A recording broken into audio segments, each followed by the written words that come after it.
I got the whole time, There we go. yeah. You have to do it again. I'm just showing you. Okay, we roll the black and white. Yeah.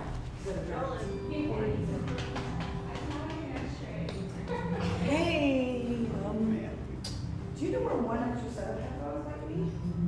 So I can have one, Corey can have one?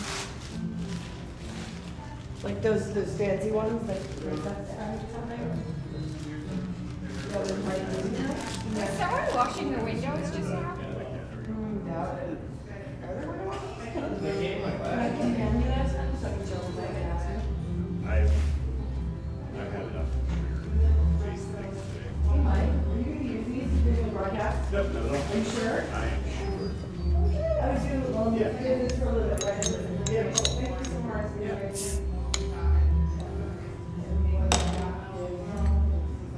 It's cool.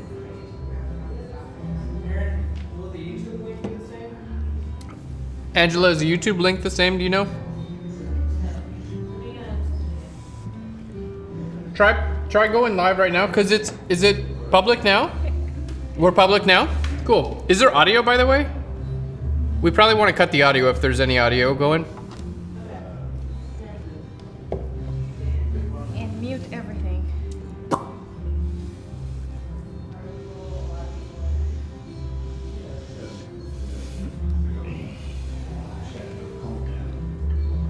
My mother sent a text. She's like, how is my Phlearn child? She's like, I'm watching right now. But who's washing the windows? She's like, who's no one washing windows? It's a playback right now? Well, it is live, right? Angela's public? Okay, so it's a different link then.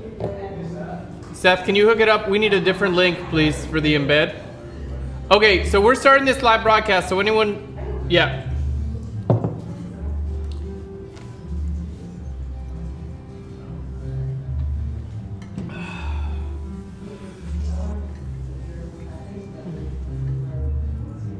Still getting audio. Wow. We have 6 minutes.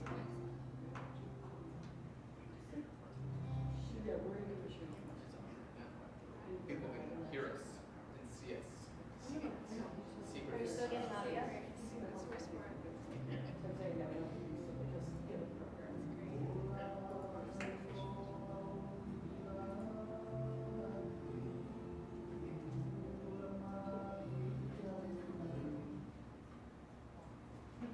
All right, what's the story? Update us.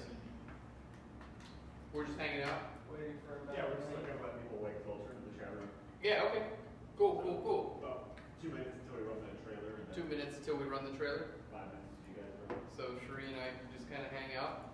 Is there audio right now?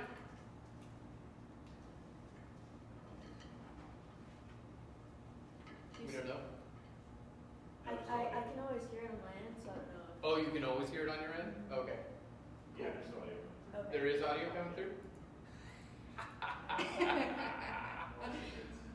Well, we can talk about some fun stuff. How are you enjoying your time in Chicago? I know, it's beautiful. It really is a beautiful city. It's overcast. It stopped raining though, It did stop so raining. that's a good thing. I'm looking forward to some blue skies. How did you enjoy Carson's fried chicken last night? So good. We had like a Thanksgiving epic feast. Yes, but it wasn't Thanksgiving. Wasn't But we Thanksgiving. were thankful because we're celebrating this week. Exactly. So We are see, celebrating. There's a secret message there. Anyone who hasn't been to Chicago, hit up Parsons Chicken for That's right. sure. And hush puppies and waffles. We had an entire fried chicken Yes. Yes, we did. and hush puppies Between 3 of us, huh? and baked beans. Neva had grilled chicken. Oh, so that's I'm right. not counting her. You're right. She did have grilled chicken. Yeah. So- So good. What were those cocktails we had?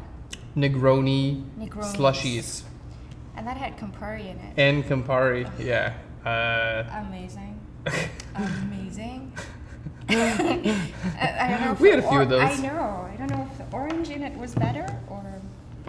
Whatever Oh, was in just it, works it was so better. good. Whatever was in it, it put me in a good mood. It did exactly what a good Campari should do. Yeah.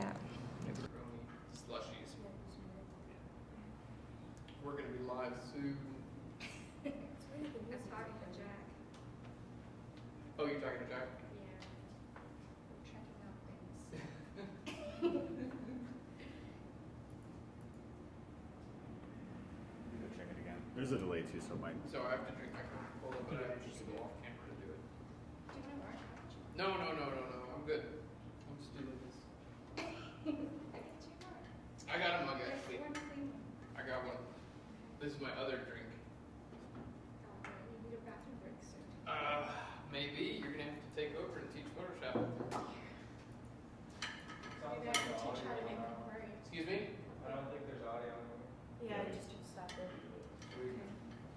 Cool. We can probably turn it back on now that we figured out how to turn it off.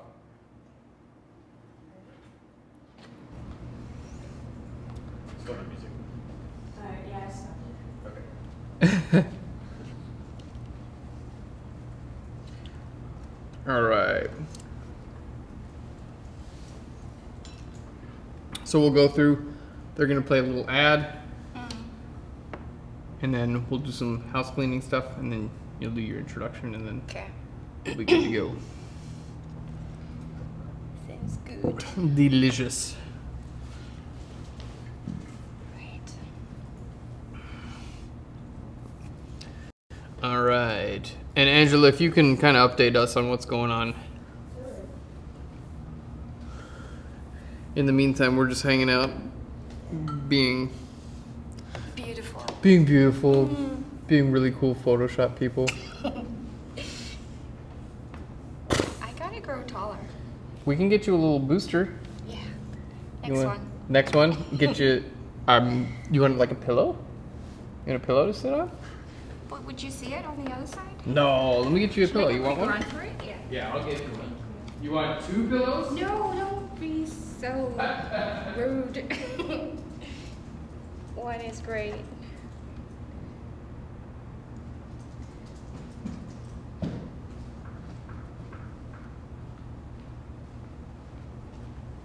All right. Thank you. There you are. I'll let you get yourself situated. There we go. Everyone should have the opportunity to wake up every day and do what they love. You already have your own unique perspective, your own unique voice. We're just here to help you on your journey of learning, discovery, and creation. My name is Aaron Nace. Welcome to Phlearn. Your creativity should never be limited by a tool or a piece of software. That's why we've created hundreds of hours of in-depth tutorials that break down the nuts and bolts of Photoshop, Lightroom, photography, and more. Whether you're opening one of the programs for the first time or you're already a working professional looking to further master your craft, we got tutorials that are designed to challenge and inspire you. We cover everything from high-end retouching to the magic of photo compositing to the fundamentals of capturing that perfect image in camera. Everything you need to keep on creating. Join our growing community of millions around the world and transform your passions into a way of life. Subscribe today and unlock your creativity.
Do pictures, get your questions in.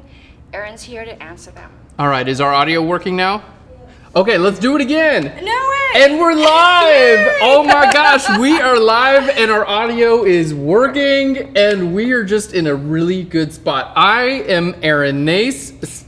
Sitting to my right is our wonderful host, Cherie, coming all the way in from Niagara Falls, Canada. Cherie, what a pleasure to have you in the Thank you, studio. Aaron. I'm so excited to be here. on this monumental time of your first anniversary of Phlearn Pro. It is a momentous occasion. It is indeed. And we want to celebrate you guys. I'm so happy to be hanging out with our YouTube audience. Guys, we've been getting to know each other over these last 6 years. I feel like I know you guys personally. And judging by the amount of times I've been stopped on the street, it seems like you guys know me pretty personally as well. So we are doing this live broadcast all week long. It's going to be an absolute blast. Now, if you have a question for us, you can actually submit your question and we're going to answer your question live on air. Cherie, how can they submit their question? Yes, go to www.phlearn.com/live.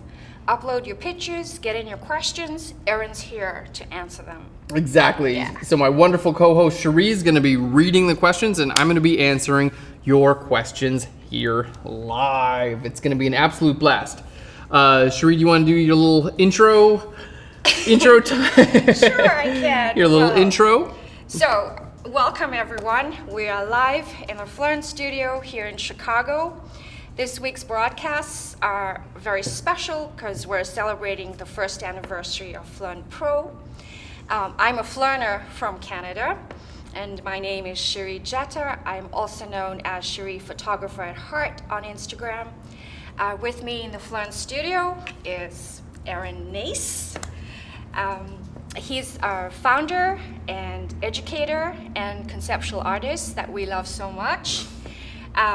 You know, Erin, I've always wondered how you were able to pull off such a fascinating portfolio of fantasy surreal images.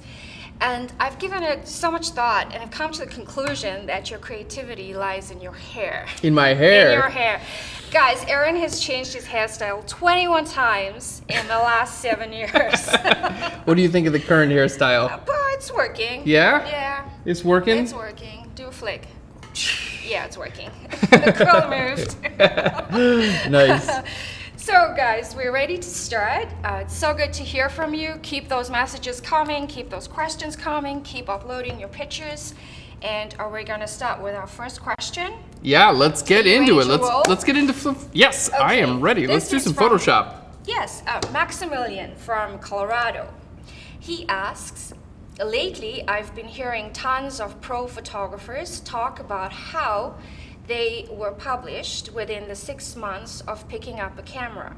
It's kind of discouraging as I've been slowly learning for a few years now. Was it easy for you and how many times did you fail? Okay, well, Maximilian from Colorado. I don't know that I was published. I think the first time that my work was published in any kind of magazine, book, or whatever was probably about 4 or 5 years after I started shooting. Yes. A long time. Anyone who's published 6 months after they're started shooting, that seems like a fluke. Yeah. That seems right like, place, the right time. yeah, that seems like a very not standard, Situation, situation. And to that extent, my work has not been published that many times at all. I would say I've been in a few magazines, but that has mostly been about my Photoshop education. I've been in a couple of books, but those were all like artist series types books. Right. I haven't been in any like I don't know, like national, big deal, whatever.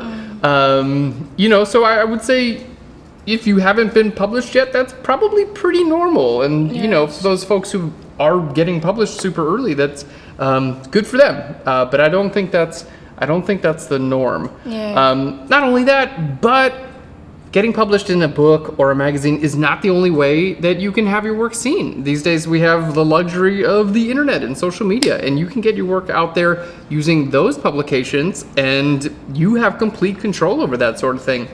And as long as you're producing great quality and producing that content consistently, then your content will wind up getting noticed. And that's kind of like the whole thing.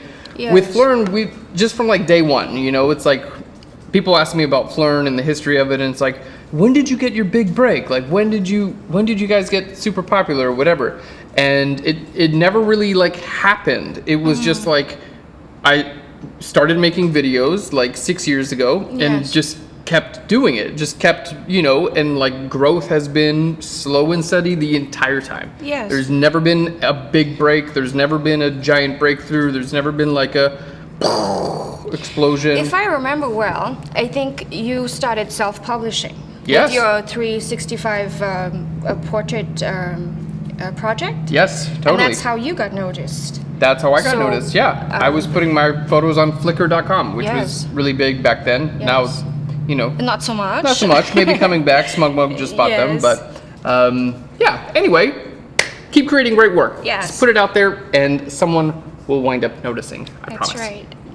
So Ash from San Francisco is asking, "Hi Erin, I'm a product photographer, and I've been a Phlearn Pro subscriber for a few months. I have a problem that I think can be solved by a blend mode, but I don't know how. In the attached images, the pattern on these cufflinks is actually gold, but in one of the images, the lighting I'm using caused the pattern to come out black. I want to know how to change the black to gold." And this is image 8. Image 8. Okay. Yes. Cool. Really good question. So to start off with, let me just open these up here. All right. There we go. So the question was, there's a pattern here, right? All right. Let's go Yes. ahead and jump into Photoshop here. All right. And what's the name of this? This is Ash from San Francisco. Ash from San Francisco. Right on. So Ash is saying that in some of these images, the pattern is gold, but it's showing up like black. That's right. Okay, cool. Well, that's a really good question. So yeah, as a product photographer, obviously you want all of your images to properly represent those products. So my guess is that this image is actually how it should look, right? Like, Yes. because it He is said actual. it's all gold, yeah. Okay, yep. So this is how it should look. That's gold. This is how it's looking currently. So my guess as to what's happening with these photos is this image maybe was taken on a white surface or something light colored, and the gold reflection is reflecting that light surface. It looks like this image, the gold in these photos is reflecting a darker surface, whether that be the room that you're in or you know, something that's directly in front of the cufflinks. But this can totally be fixed in Photoshop. So let's go ahead and fix it. What do you say? Yep. All right, first of all, I'm gonna just rotate that around, and there we go. Okay, so the first thing that I wanna do, because yeah, it's a bit dark and we just wanna get it a little bit brighter. So the first thing we wanna do is turn that into a selection. Let me just put a white background on here real quick. All right, so I wanna turn this darker area into a selection. So anytime you wanna like just edit a particular part of a photo, the best thing you can do is turn that into a selection. Now, if that color is like on its own, like in this case, this dark color, okay, that's what we wanna change. So if I can just select that dark color and then change that, we should be good to go. So what I'm gonna do is go up to select and down to color range. So select color range, and now within select color range, you have an eyedropper here, and you can actually click on the area you'd like to select. So you can see in this case, I'm able to select quite a bit of that dark area just by clicking on it. Now, I've got a couple of different options here because this looks pretty good. I'm gonna click on my little plus eyedropper here to select just a little bit more of this. There we go. And then I'm gonna try bringing my fuzziness down just a little bit. There we go, which is just gonna select just a little bit less. All right, now that looks pretty good on this cufflink on the right-hand side. Not perfect on the one on the left. So I'm gonna just I'm gonna select these separately. So let's go ahead and hit OK, and that looks really good. Now, the next thing that I want, we have a few different options here, but what my gut says is I wanna fill this in with either a brush tool or a gradient, but first I just need to get my layer mask looking exactly how I want it. So I'm gonna get a solid color fill layer here. Let's just go ahead and give us a color that allows me to actually see what I'm working on. And you can see as I created that color, it went ahead and loaded my selection into my layer mask already. So now we've got another color right on here. Now, I need to do a little bit of work on my layer mask, right? Because it's not perfect. It's not perfect, yes. It's not just selecting the dark area. So what I'm gonna do is hold Alt or Option and click on my layer mask itself. And this is gonna allow me to edit my layer mask and look at it at the same time. So there's a real cool trick here. I'm gonna use my brush tool and I'm gonna paint with black. Now, if I paint with black just set to like normal mode, you're gonna see it's just gonna paint it away, right? But if I change my layer blend mode from normal down to overlay, then it's gonna take those lighter areas, you see that? It's gonna take those lighter areas and it's gonna turn those to black, and it's gonna keep, there we go, it's gonna keep that original pattern intact.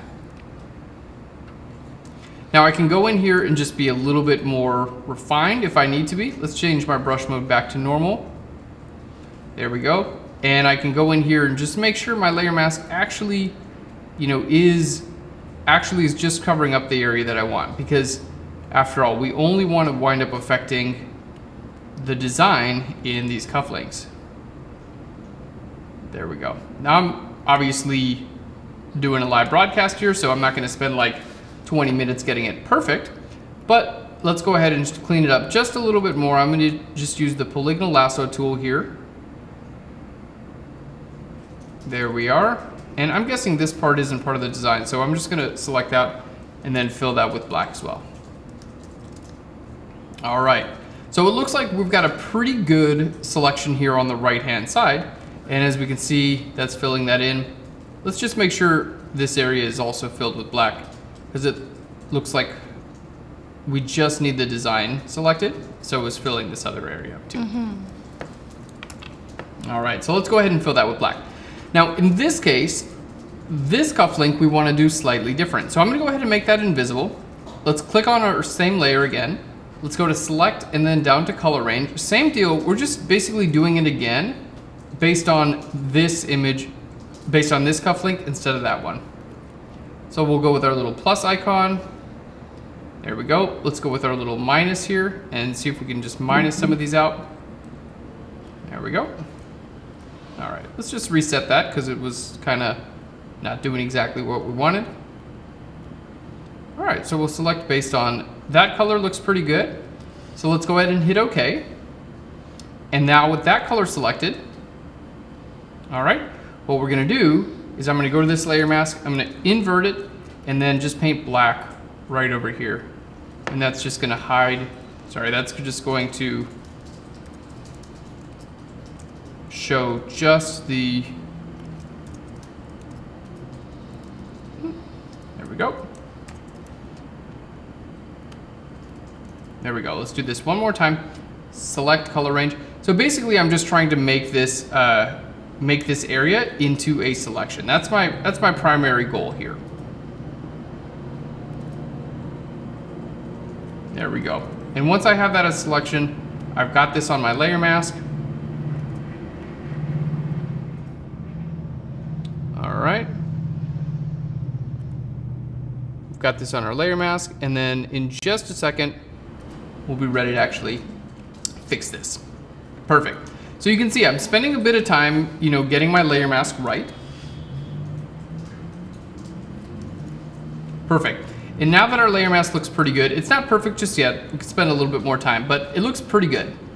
So now what we're ready to do is load this solid color in, and I'm gonna take a look at my other image as a little bit of a reference. So you can see we have a little bit of a lighter yellow there, right? So what we're gonna do is just change my color here on this image. So because I filled this with a solid color to begin with, I can just double click right here, and I can actually take the color from this other image. Oh, that's brilliant. Pretty nice, huh? Yeah. So taking the color from the other image allows me to automatically put that into this image.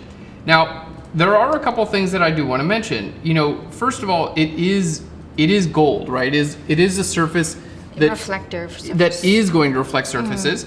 And you can see here that we do have some change in our surface. It is a little bit curved. Yes. So it makes sense that this color should be a little bit lighter in the center and a little bit darker in the, towards the edges. Because of how the light falls. Because of how the light falls, exactly. So what I'm gonna do is create a new layer right above that and hold Alt or Option and just copy this layer mask onto that new layer. Now I can use my brush tool and I can take some of this color that's in here originally. I'm gonna just create a super large soft edged brush. There we go. And I'm just gonna start painting this color in just a little bit right here around the edges.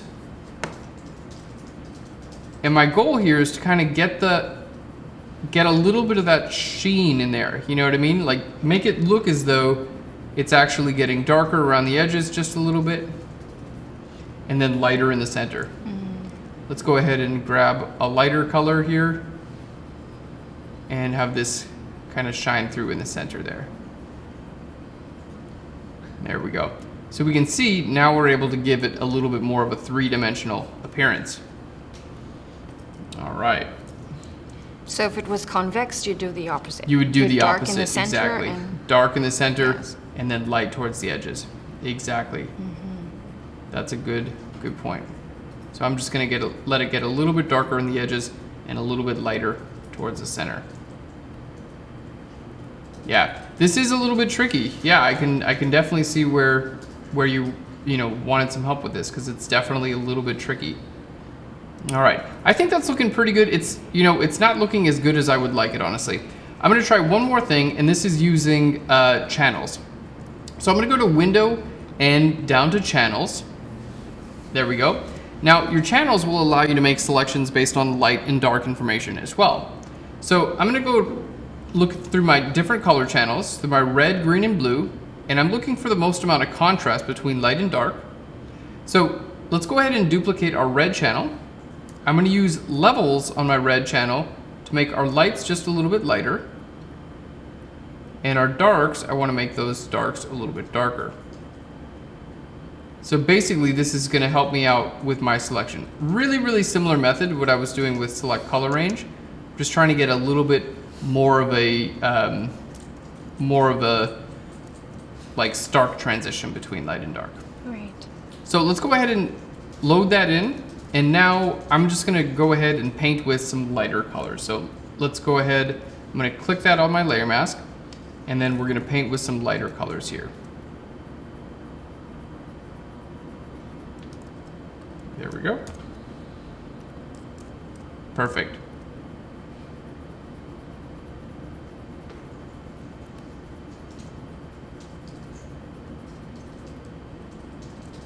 All right.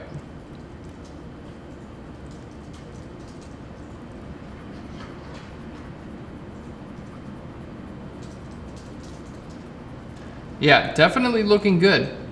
But again, because our selection isn't perfect, we're getting a little bit of the artifacts, coming from the original cufflinks. I can see why you've been having trouble with this image, because I am also having trouble with this image. You and me both. Definitely a good, really good learning lesson here. Let's go ahead and see about putting that above there. Perfect. So in the future, if you want that lighter color to show up, my big suggestion would be to put something lighter under that object, so you're actually reflecting light instead of dark, and that should really help out.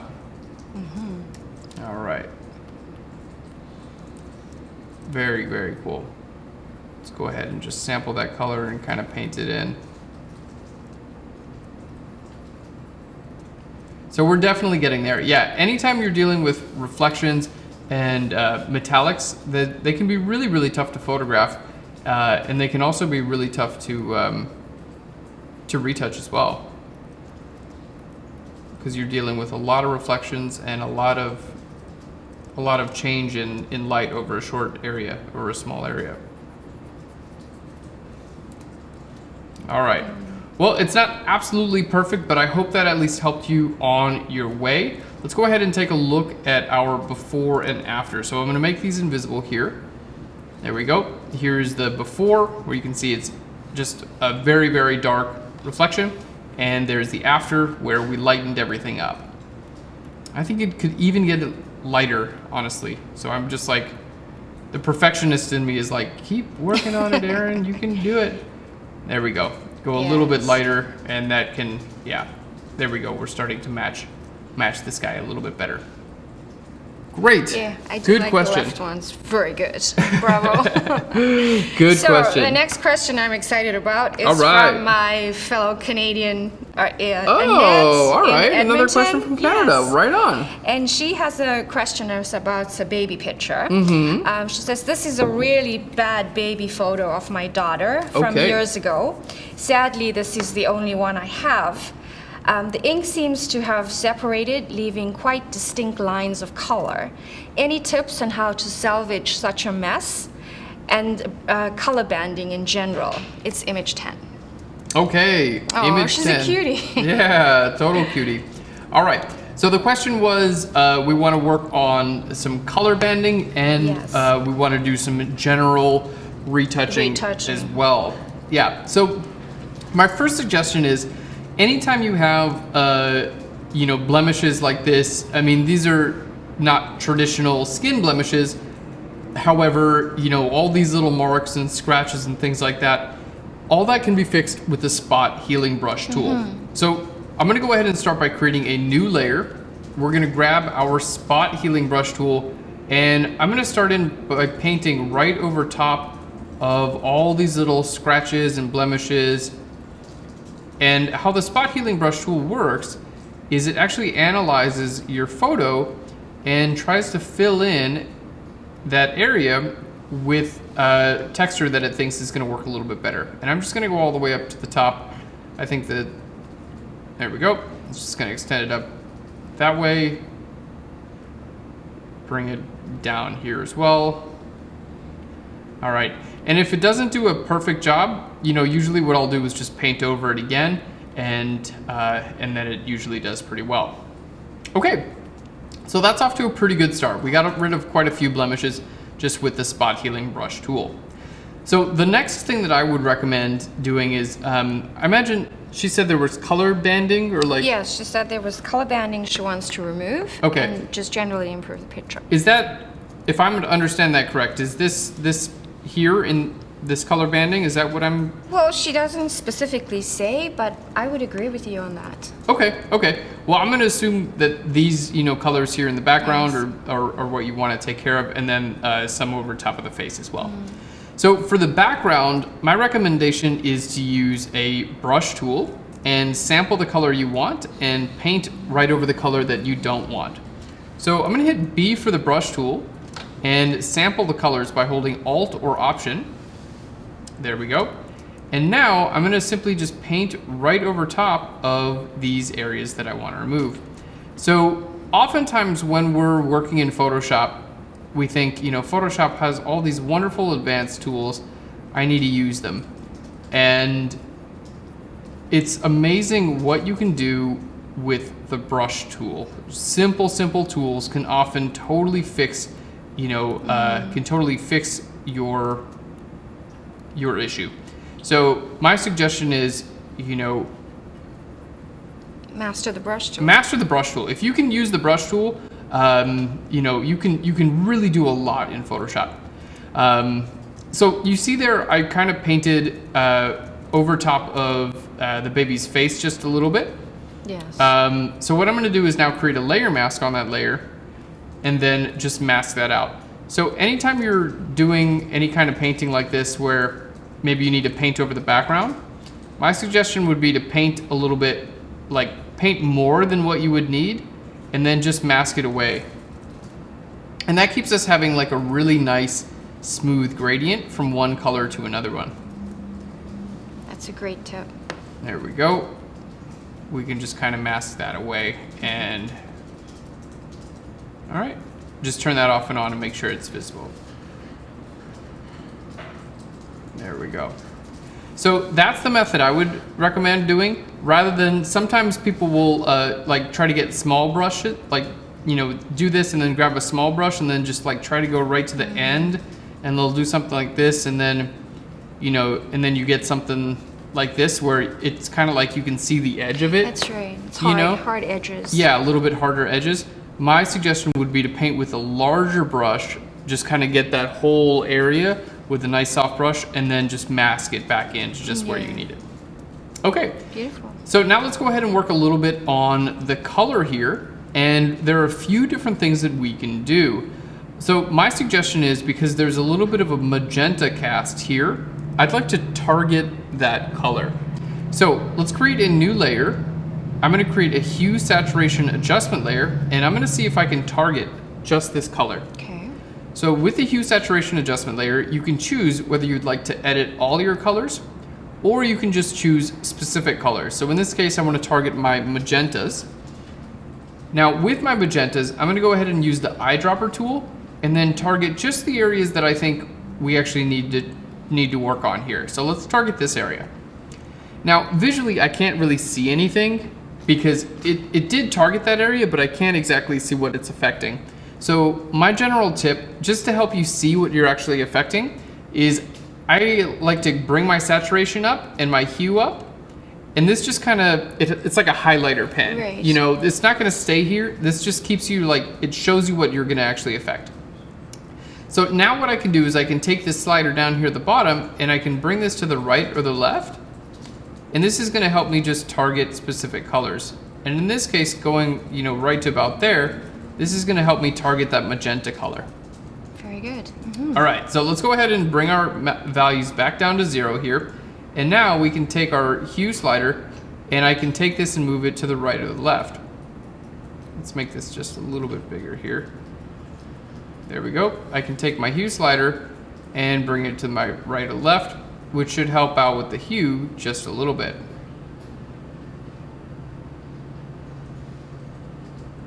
There we go. And let's go ahead and increase our saturation just a little bit as well. So you can see there's the before and there's the after. And here we're basically taking that magenta color and we're reducing it. We're moving that, we're just basically shifting the hue of the magenta color. All right, now I think we're looking pretty good. I'm gonna take this one step further.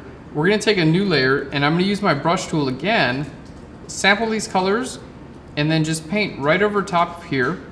And I'm gonna change the layer blend mode from normal down to hue. There we go. And this is just gonna help me clean up any more like color inconsistencies that we may have.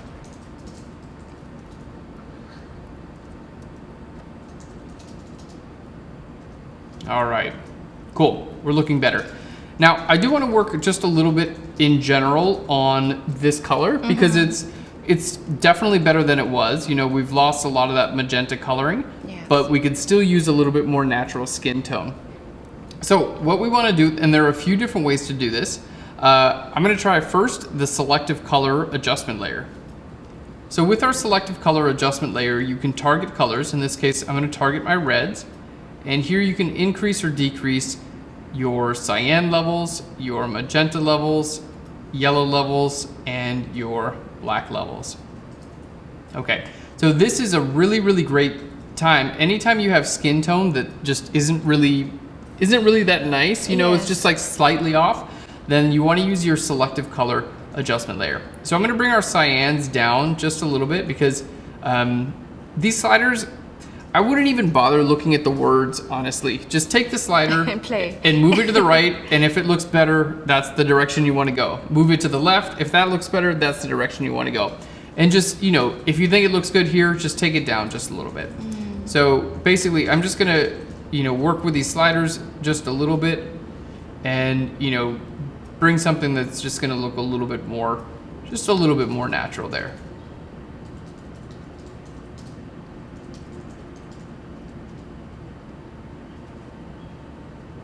And there we go. And It's also brought out some of the detail in the face. it has. Just a little color change. Yeah, it really has, which is, yeah, it's very special. All right, let's just bring a little bit more magenta and a tiny bit more yellow. There we go. So my big suggestion, guys, is anytime you're working with color, like in this case, we're kind of recoloring a baby, we're working with skin tone.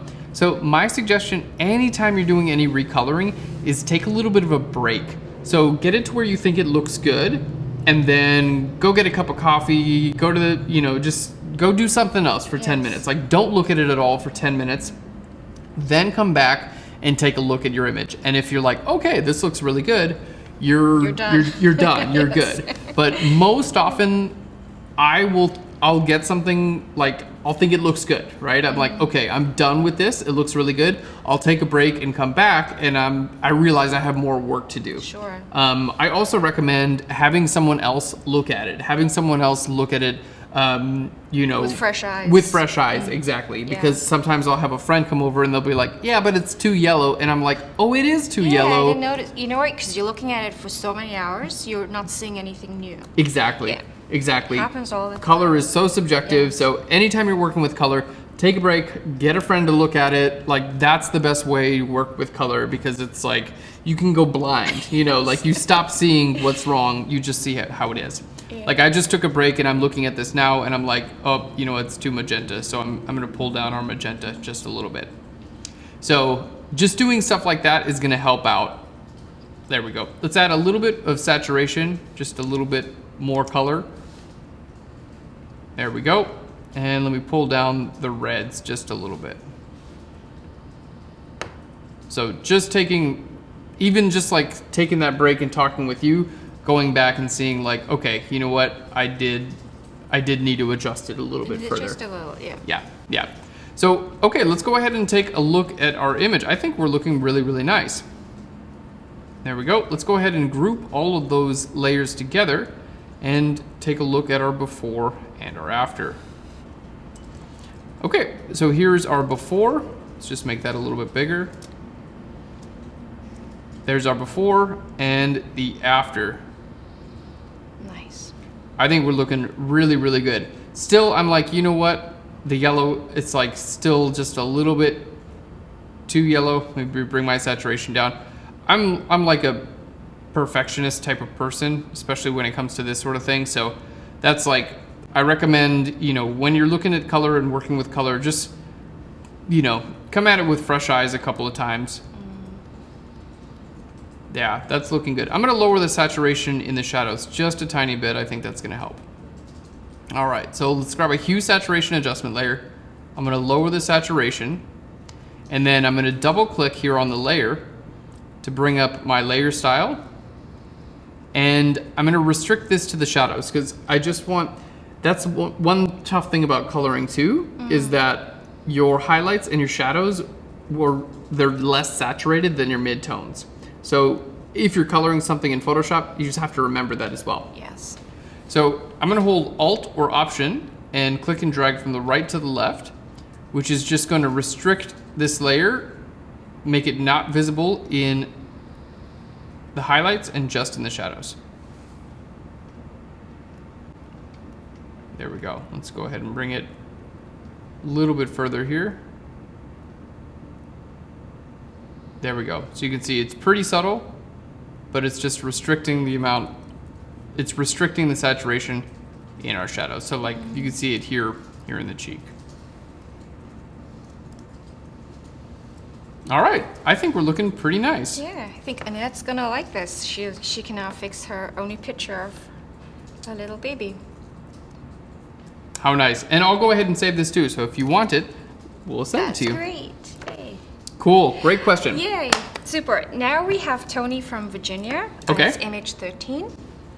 And he's asking, why do my colors shift so much when I bring JPEGs and PNGs into Photoshop, and shift again with the export for web when I go in the opposite direction? Okay, that is a good question. So this is 13? Yes. Okay, cool. So the first thing that I'm seeing is, let me just go ahead and show you what happens when I try to open 13. Let me just minimize these real quick here. All right, there we go. So let's go ahead and drag this image 13 PNG into Photoshop. And the first thing that I'm seeing is, it says this RGB document has a file format that does not support embedded color profiles. So basically, there's no color profile in this image. File. So whatever program you're gonna work with, whether it be Photoshop or Lightroom or a web browser, they're not sure how to read those colors. Those web browsers or all those programs don't know exactly what to do with your colors because there's not an embedded color profile built into this file. So we'll go ahead and show you guys how to fix that. Now, first of all, I'm gonna assign it this profile. Okay, that's what it suggests. It says assign this sRGB, and then I'm gonna say convert it to my working profile. There we go. Okay, so let's hit F for full screen. So before, this is from PowerPoint, and after, this is an export from Photoshop. So yeah, you can see there are two completely different colors.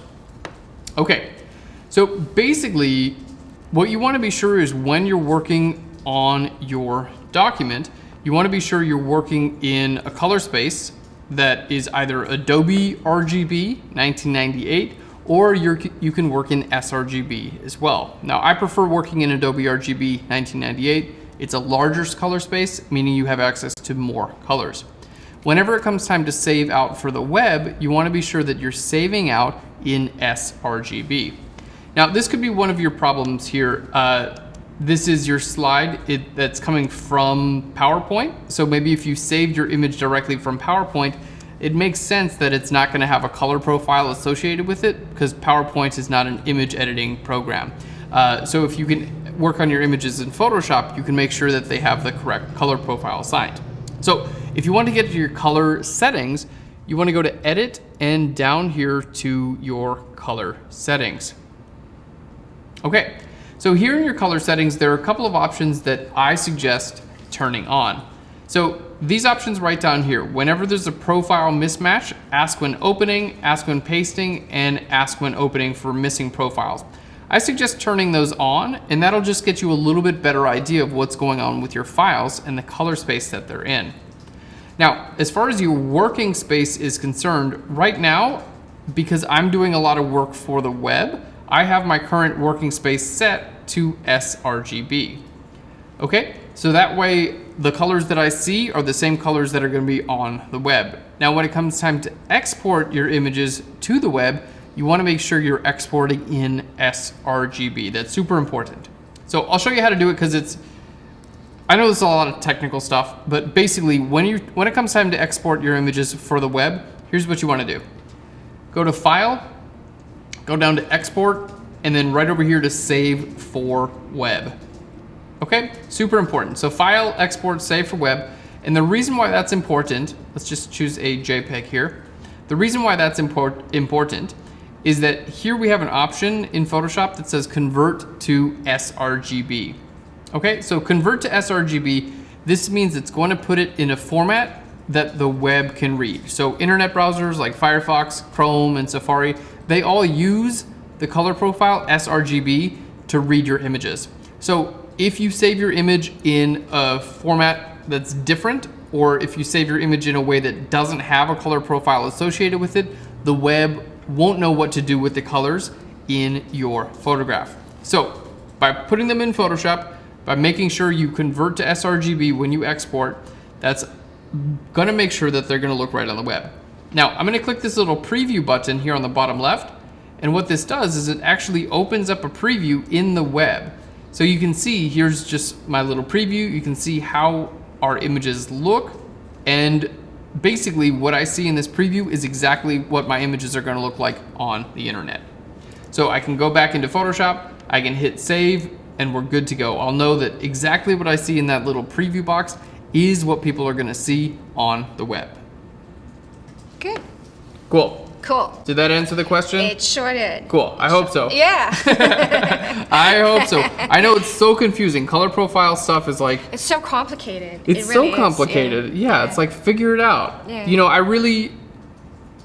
think it's gonna be, you know, it's gonna work out, but basically the current standard is like web browsers just use sRGB to read color. If they could open that up to also read other color profiles, all of our issues would go away. Yes, but for now, sure. we gotta export our files in a way that are, you know, they're compatible using for certain things. Yeah, that sRGB. That's how you export for the web. Good. Cool. So good image question. 14 now. Image Are you 14. ready Moving to right roll? on. I am ready. Let's do Okay. this. I was born for this. Good.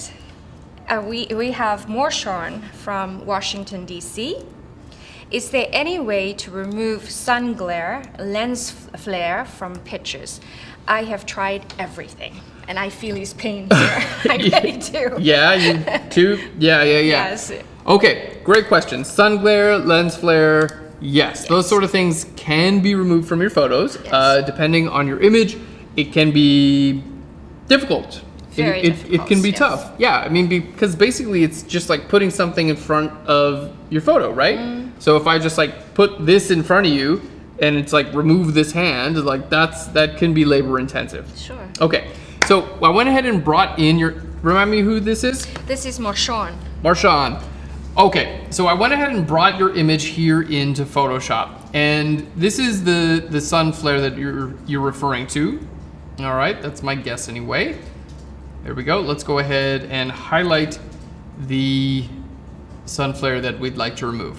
Okay, so the first thing that I see about this sun flare is that it's a different hue than the rest of the area that's around it. Okay, so it's red, and that's kind of just showing up against the background. Yes. Okay, so that's the first thing that I want to do, is I want to see if I can target this hue and change that hue. Okay, so the first tool that I'm going to use is the brush tool. So let's create a new layer. I'm going to use the brush tool. Now I'm going to actually sample these colors from my background. So sampling the colors, just hold Alt or Option to sample these colors. Now I can paint right over top of that lens flare and change my layer blend mode from normal to hue. There we go. And it's going to completely get rid of the color of the lens flare. It's going to basically make it look like it's the same color as anything that's underneath it. Oh, there we go. But that's not really doing the job incredibly well because it's still lighter. So you can see it did fix the color here, but it's still lighter than everything that's around it. Okay, so my next suggestion is to use the spot healing brush tool. We're gonna see if we can just totally get rid of it in certain areas. So let's grab our spot healing brush tool. There we go. And here, I'm just gonna basically paint right over top of our lens flare. All right. Yeah, we can see basically it's working kind of like an exposure, Yes, right? It's just like yes. increasing the exposure right there, which is super, super interesting. All right. Well, in this case, you know what? I'm gonna grab our regular brush tool again, and I'm gonna stay away from the hue blending mode, and I'm just gonna choose a normal blending mode. So this might be one of those cases, and again, we're probably gonna learn this a bunch of times during this broadcast, but there's so many cases when I just go to the brush tool. Your go-to tool. It's my go-to tool because, like you probably experienced, there's just sometimes when these automatic tools, these specialty tools, They don't. they just work. don't do the job. They can't do the job Yes. because basically you just need to paint something new right over there. So let's grab the brush tool and see what we can do with that. You guys are gonna be amazed. Brush tool is, it's my fallback. It really is. Okay, so the color here is pretty dark. So I'm just gonna sample this color again, just with our brush tool, sample this color, and we're just gonna paint right over top of here. All right, and again, with the brush tool, you can hold Alt or Option to sample a color.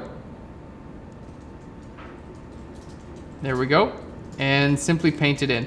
Now, my suggestion when using the brush tool is to start with a low flow. So you wanna keep a flow of about 20%, and that's gonna allow you to build up your effect. Do you know the difference between flow and opacity with the brush tool? Yes, opacity is a lighter flow, Mm-hmm. and a flow is a heavier, a more opaque finish. A more opaque finish. Kind correct? of. Kind of? That's kind of correct. Okay, cool. Well, that tells Kinda me correct. That that's means kind it's of not correct. It's kind of correct. So, all right, that brings me to a great teaching point because I think everyone should know the difference between flow and opacity in Photoshop with your brush because it's a super useful thing. Right. Okay, so let's go ahead and let's talk about flow and opacity and then we'll finish the image. Okay, so we're gonna start off here. I'm just gonna paint as a sample with just a bright color here, okay? Now, to start with, I'm gonna bring my flow and opacity to 100%. So if my flow and the opacity are at 100%, we all know what that looks like, right? Okay, now let's go ahead and bring our opacity to 50%. We're gonna keep our flow at 100. We're not gonna touch our flow for now, but we're gonna just paint with an opacity of 50%. So how I like to think of it is opacity is like a Photoshop way of lowering the visibility, and flow is a lot more like a natural way. Okay. Okay, so you can see with opacity, I'm painting at 50%, and I'm painting over this over and over and over again, but it's not adding more color, right? It doesn't add anything. Yes. I have to let go of my pen or tablet or whatever you're using, and then paint do again, yes. but then it just does another 50%, right? And like that doesn't look natural. Like that doesn't, when is that gonna help you in a photograph? Pretty much never. You let go and you'll do another 50% and you get something like this. So that's how opacity works, okay? It's like 50% and then another 50%. Okay, now flow, on the other hand, works a little bit more like a natural media. Like if you had a marker, you know, and you drew a line on a piece of paper and then you went over that line over and over and over again, it would get darker, right? Yes. You just keep getting darker and darker and darker. Yes. That's basically what flow is. So it'll allow you to put a little bit down and go over it and over it and over it, and it'll just keep putting more and more and more. So opacity is like 50% done. Yeah. Flow is like, it'll allow you to build it up. Okay. Yeah, so let's go ahead and bring our flow down. I'm gonna bring it down to 5% now. And I'm gonna start painting over top of my image, and you can barely even see it. Okay, you can barely see it. But if I just keep going over an area, there we go. I'm just gonna make like a really nice gradient with one brush stroke, by the way. I'm not letting my brush off of the tablet at all. This is one brush stroke, and I'm able to just basically create a gradient based on how many times I'm going over this certain area. So I'm gonna go over this area down here at the bottom. I'm just going over it more and more and more. How cool is that? Very cool. So we've got a gradient basically going from invisible to visible. Now where that helps is like, okay, what I'm gonna do to get rid of this lens flare here is I'm gonna use a low flow with my brush, okay? So I'm gonna start in, there we go. I'm gonna start by painting. My keyboard is not agreeing with me. I'm gonna have to get a new computer.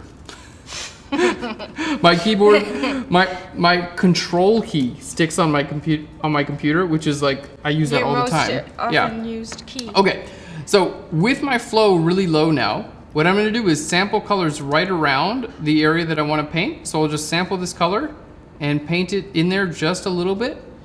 And basically what this allows me to do is I can paint in that area until it's basically until the effect that I want appears, and then once it does, I just stop painting. So it allows me to slowly build this effect up.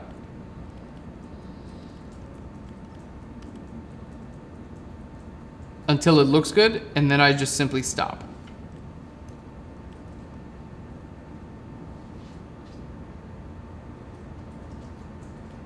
So sometimes it really is like a case where you got to grab the brush tool and just kind of like rebuild certain areas of your photo to get, you know, to get rid of a lens flare or something else just like that. All right, now let's try something a little bit different for right over here. We're just gonna try bringing down our exposure right here. So if you don't wanna do the brush method, that's totally okay. We'll show you how to just do with a curves adjustment layer. So let's grab a curves adjustment layer. I'm gonna bring the brightness down a little bit, okay, because it is brighter. So let's invert my layer mask and now paint white just over top of here.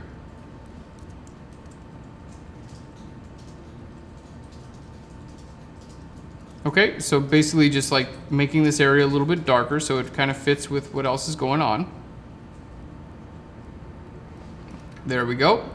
And then we just want to apply, in this case, I'm just going to grab the hue from around the hair and apply that over top. Oh, I didn't see the flare like really is kind of like this whole area, isn't it? It's quite a serious flare. It's a pretty serious lens flare. Yeah. I thought it was just that little area, but looking at the hair now, I'm like, wow, no, this is This is like pretty, it's pretty much covering that whole area there.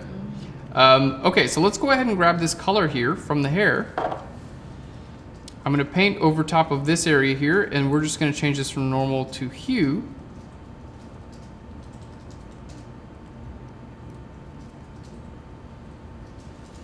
Oh yeah, because I'm grabbing a shadow color. It is not. There we go. It's not exactly enjoying this. Let's change it to color.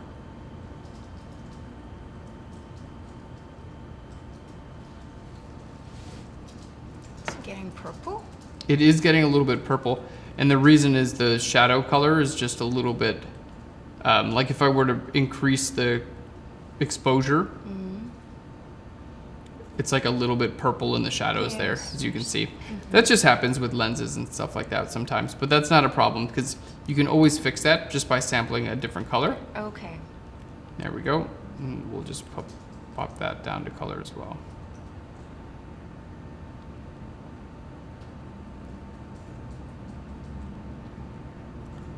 All right, and we'll just lower the opacity then.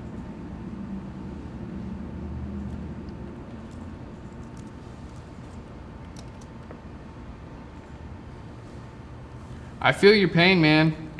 These lens flares, they are tough to get rid of. Because basically it's just like, that whole area is just like painted over top of your image. All right.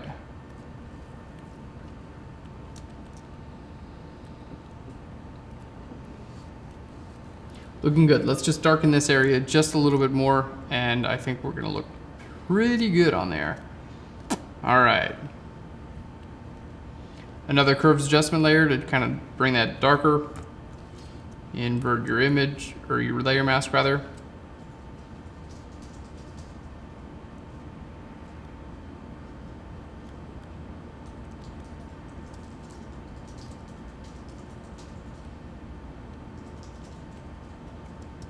All right. That's a massive improvement already. It's an improvement. Yeah, I Yes. wish I could make it perfect right now. All right, let's check out our before and after. So there's the before. There we go. And there's the after. So definitely, definitely reduce the visibility of the lens flare by quite a bit. At least now it's a usable picture. So my suggestions would be this. After working on this image, my suggestion would be, if an area is just a little bit too bright, use a curves adjustment layer to make that area a little bit darker, and then use your layer mask to just make it visible in that area. And then if their color isn't right, then you want to use a brush tool, and you want to change your color. You want to change the blend mode of your layer to hue, and then you can just simply paint over that color. So hue or color blend mode on your layer, and that's gonna fix your color. So it's kind of a two-step process. Right. You're gonna have to work on your light values as well as your color values.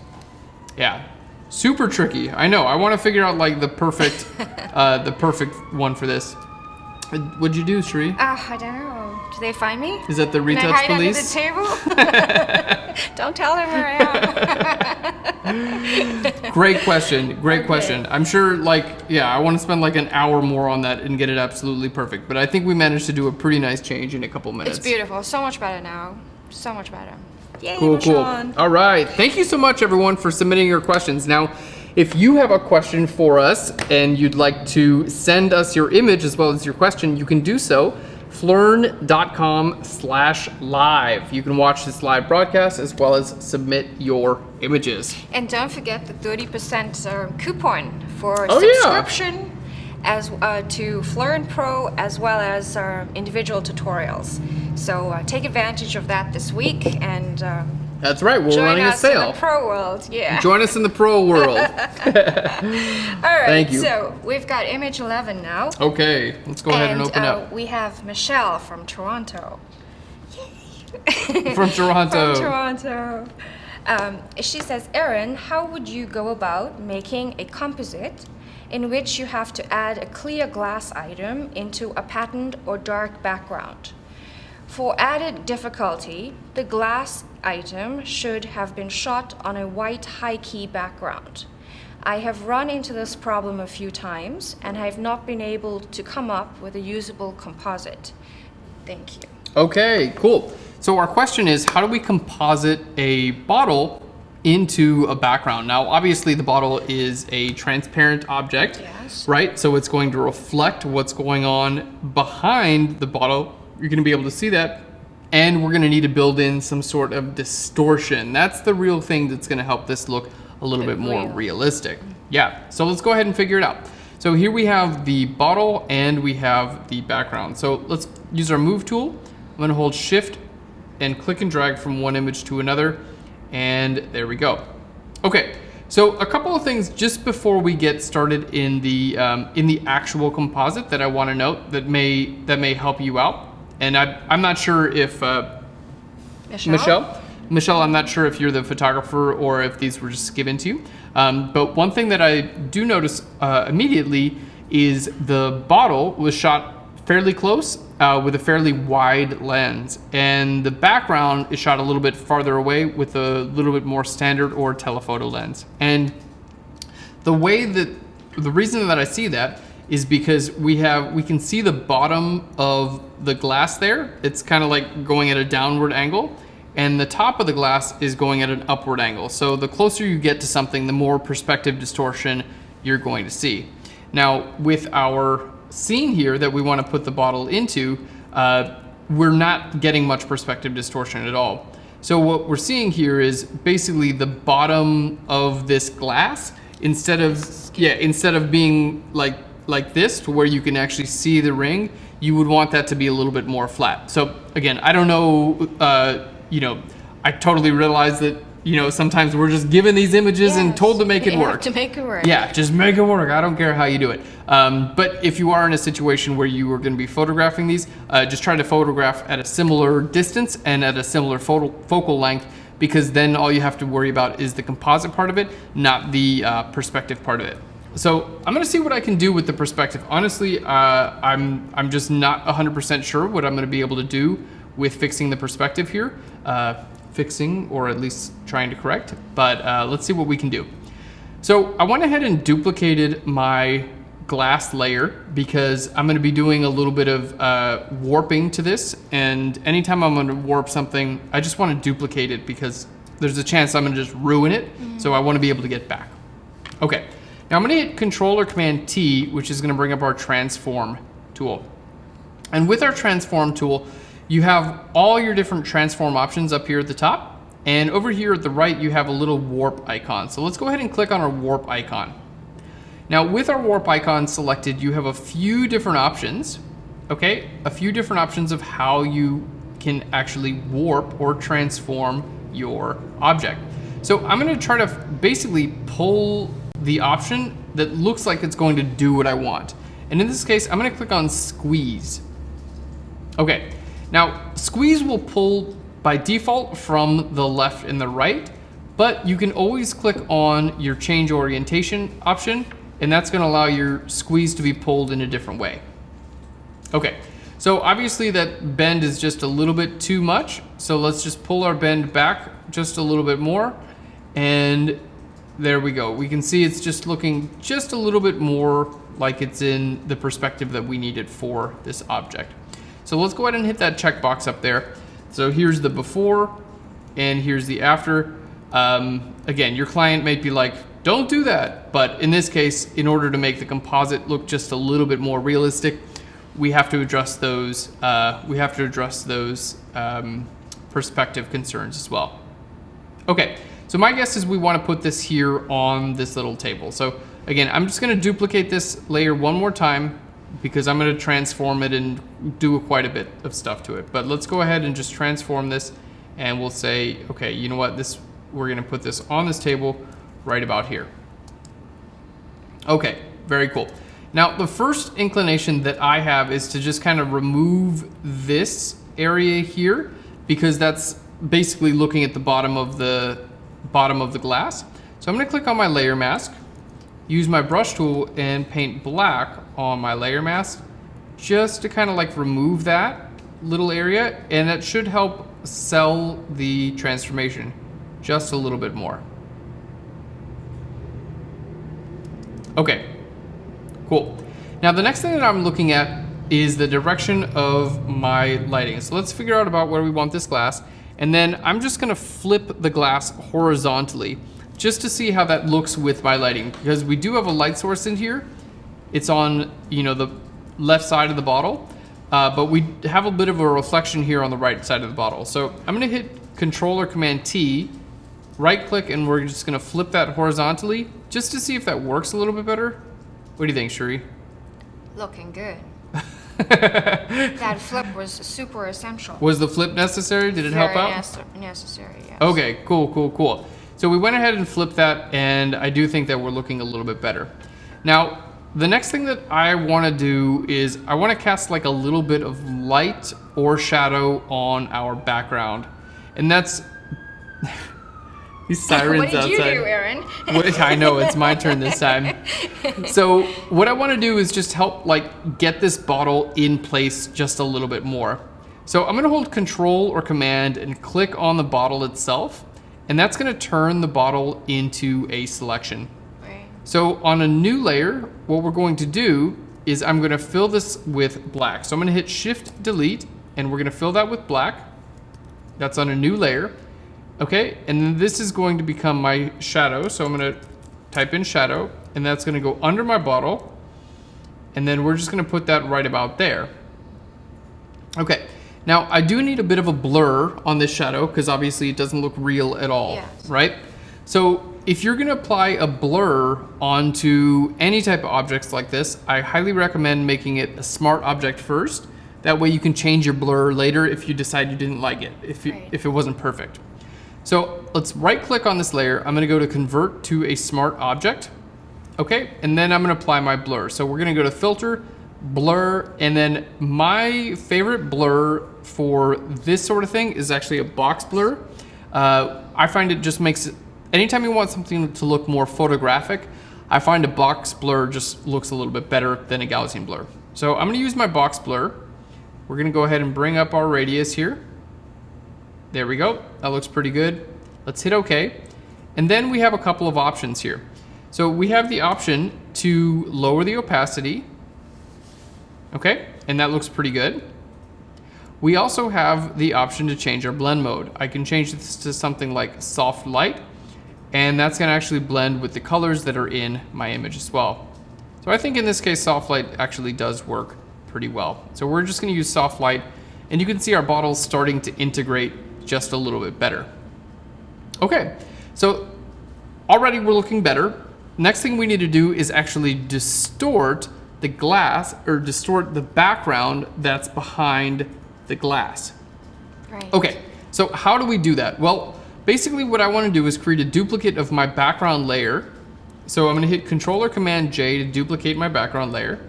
And then I'm going to make a selection around the area that I want to distort. There we go. So here we have our selection. And with the selection active, now what I want to do, let's make our shadow invisible. Now I want to load this selection into our liquify tool. So let's go to Filter and down to Liquify. There we go. And here I'll be able to push and pull my image to actually fit with my bottle. But there's only one problem here with the Liquify tool, and that's the fact that I can't see the bottle. I have no idea where this bottle is, so how am I supposed to actually warp this background to look like it's part of the bottle? Well, we do have an option here. We can actually show our backdrop. So if I click Show Backdrop, we actually can see what's going on. So I'll be able to move, you can see I'm able to move this layer, transform it in all kinds of cool ways, and kind of see through it by clicking on this Show Backdrop option. So basically with this Show Backdrop option, I'm gonna do just like my absolute best to try to figure out what might happen to all these lines if we were, there we go, if we were actually photographing through them. I'm just gonna say that, you know, hey, that would probably move off to the left quite a bit, and then this would probably move it even more. So all these individual ridges and things like that in my glass, I'm just gonna do my best to kind of like take these into account with the shape and the curvature of my bottle. Now this is just like a guess, right? Like I don't, you know, I don't know exactly what this would look like. I don't know exactly how this would work, but I'm trying to guess that each of these ridges would just kind of like push that little reflection in different ways. So I'm kind of trying to follow the shape of the bottle as I do these reflections. And in this case, I've just got those two reflections there. And that looks pretty good. So let's go ahead and hit OK there. And there we can see, there we go. Let's just turn this layer off and on so we can now see, because I did that layer underneath, now the background is starting to conform to the bottle, which I think is pretty cool. So cool. Starting to work. So obviously this is a complicated, it's a complicated example. There are a lot of different things at play here. So the next thing that I'm seeing here is that the darks in the bottle, working with anything that's transparent, it's gonna reflect whatever's behind it. That's basically what you're working with, whether you're photographing water or a bottle like this. Basically, you're just photographing reflections. So this area being super dark here behind this little bottle, basically that's kind of like, that's giving it away that it's not real. This should be like the dark area behind there should have a bit of green in, it should have a bit of green in it to make it look a little bit more realistic. So what I'm gonna try to do, and I don't know if this is gonna work, is I'm gonna try using a gradient map to define the light values of this bottle and try to bring in some of the green of the background. Okay. So we'll see. I have no idea. Let's go ahead and grab an adjustment layer. I'm gonna go to my gradient map and I'm gonna clip this. So Option Command G is gonna clip my gradient map to the bottle. Okay, now with your gradient map, if you guys have never used a gradient map, they're really, really powerful. Basically, you can choose your light and dark values and it's going to map that to your image. So for my dark values, I'm just gonna choose like this dark green, okay? And then my light values, I'm gonna choose white. There we go. And then somewhere right around here, I'm gonna choose this yellow color because I wanna see if I can get some of that yellow color in there too. Okay, so what we can see is these are my dark colors here, right? These are my midtones, and I can adjust these as I'd like too. So these are my midtones, and then these are my lights. I think that looks pretty good. So let's hit OK. I'm just gonna turn that off or on, and we can see how it goes from, it's kind of bluish, you know, and the black, turning that on, now it's kind of reflecting some of the colors that are actually in our environment. Yes. And I think we're actually looking quite a bit better. So that looks pretty good. Now, the next thing that I would recommend doing is lowering the contrast here on the bottom of the bottle, because again, it's reflecting a lot of light, but the top of the shelf doesn't really have that much light on it, right? So let's see if I can grab a levels adjustment layer. I'm gonna put this under my gradient map for now, and I'm gonna bring my light values down. There we go. I'm gonna bring my dark values up just a little bit. And I'm gonna invert that and see about painting this just light on the very bottom. So again, the idea is here, I don't want this, it's telling me, the before is telling me it's reflecting a lot of light right there, but there isn't light in that photo. So I'm just trying to basically like have it tell a different story, you know? And this gradient map is still doing its job over top of that, which is nice. Now I'm gonna also take a new layer and I'm gonna see about grabbing some of this color from the countertop and bringing it in there. I'm gonna put that in as a multiply adjustment layer. So I've got some of that color in. There we go. And it's kind of darkening that as well. All right. Now we're looking pretty good. I do have my shadow in there, which is working fairly well. I need to put a layer mask on the shadow. And there we go. just mask this out to where it looks a little bit better. Lower the opacity of that shadow. All right, and then right above that shadow, I'm just gonna paint with the same color.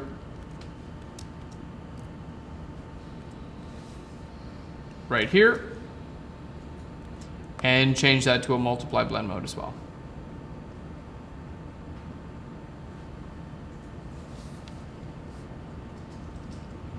And my goal here is just to kind of like set that glass jar on that, you know, I'm trying to set it on that surface just a little bit more. Anchor it. Anchor, yes, I'm trying to anchor it, thank you. Okay, I think we're looking good. Now, the next thing I'm gonna do, I'm gonna create a new layer, clip that to my jar as well, because I only want that to be visible where the jar is. And I'm gonna see if I can bring some of this highlight color into our jar up there. Set my layer blend mode from normal down to screen. Let's see, maybe overlay.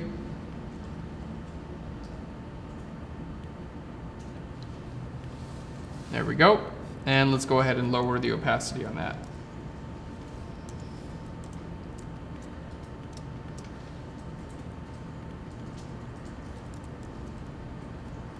So we get a little bit of that light reflecting from the top. And then we do have a shadow. I'm almost done here, guys. I'm like, I want to get to so many of your questions. We have a shadow, but then the other thing we need to remember is that light will also reflect light, right? So if you have a shadow, you also need to add a highlight as well. Of course. So I'm going to duplicate my shadow. Okay, there we go. Let's just bring there we go. It's a smart object right now, so I'm just gonna grab a levels. Let's hit Control or Command L on our levels. Bring our darks just lighter. So now it's lightening instead of darkening. All right, and then let's go ahead and give it a bit of a bigger blur.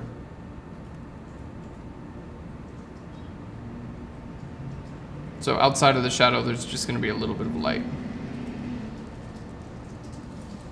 All right. Compositing is so much fun. It is fun. Compositing is just like problem solving and thinking about how you know, how light and shadow works with each other. But there we have it. So this was our original glass that we provided with the image. So I started off with doing a little bit of perspective distortion to kind of like make it look like it's sitting in perspective just a little bit better. We did some work with our coloring, and I think the liquefy on the background that started, you know, pulling the tile around the shape of the glass, I think that really helped to sell it as well. So I hope that answered your question. I had a really fun time doing this, actually. It was brilliant. It was so enjoyable to watch. I'm glad we're able to do something like kind of challenging, but also like, oh, cool. You can definitely see that something was done. Well, thank you, Michelle, for that Thanks, question. And now we have a question about the Wacom tablet. Oh, about the tablet. Okay. And it's from Michael in Melbourne, Australia. He said you mentioned you were going to do an updated Wacom tablet tutorial. Yes. How did you manage to get started using a tablet? And he said, I can't seem to get past first base.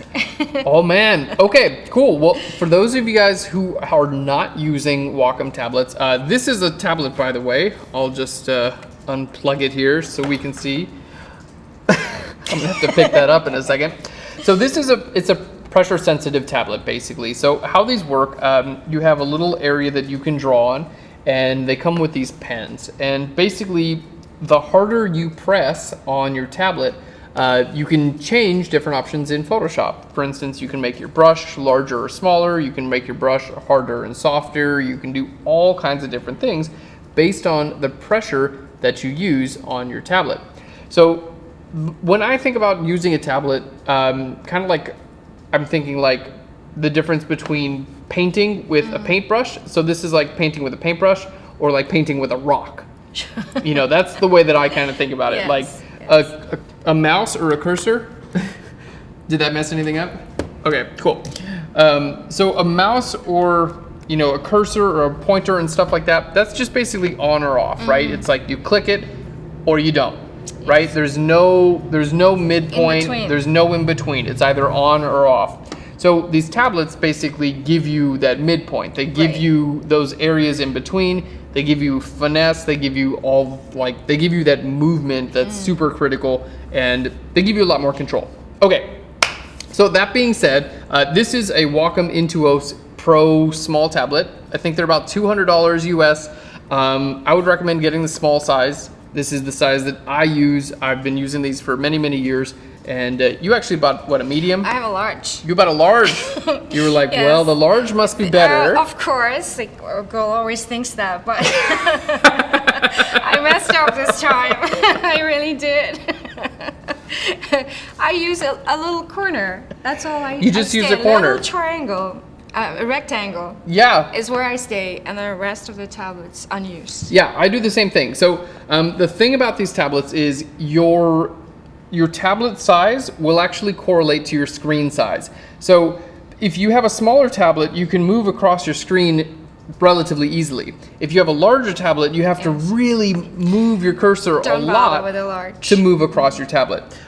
So if you're doing just drawing, I think a large tablet is great. But if you're working in Photoshop, working on photos, a small tablet is what I would suggest doing. Okay, so all that being said, let me go ahead and show you guys some of the settings that I use on my tablet that help me work faster. Okay. Okay, so jumping back onto my computer here, I'm gonna open up my preferences. So this is actually, the preferences built in to my computer. And once you install your drivers and everything for your tablet, you'll have some settings that you can turn on for your tablet.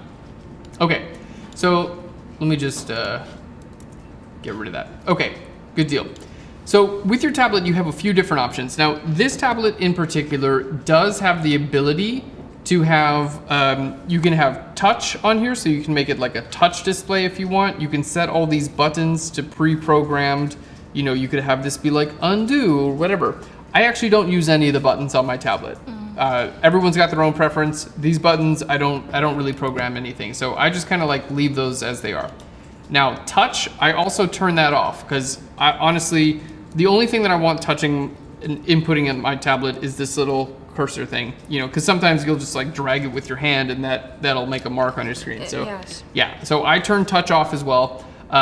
So let's move on to our grip pen, and this is where I start my customization. So the pen itself has two little buttons on it, and you can actually program these buttons to whatever you like. So my workflow, I make a lot of mistakes, so I'm hitting undo all the time. And rather than going over the computer and hitting Option Command Z or whatever, I actually like to program my back button on my tablet to undo.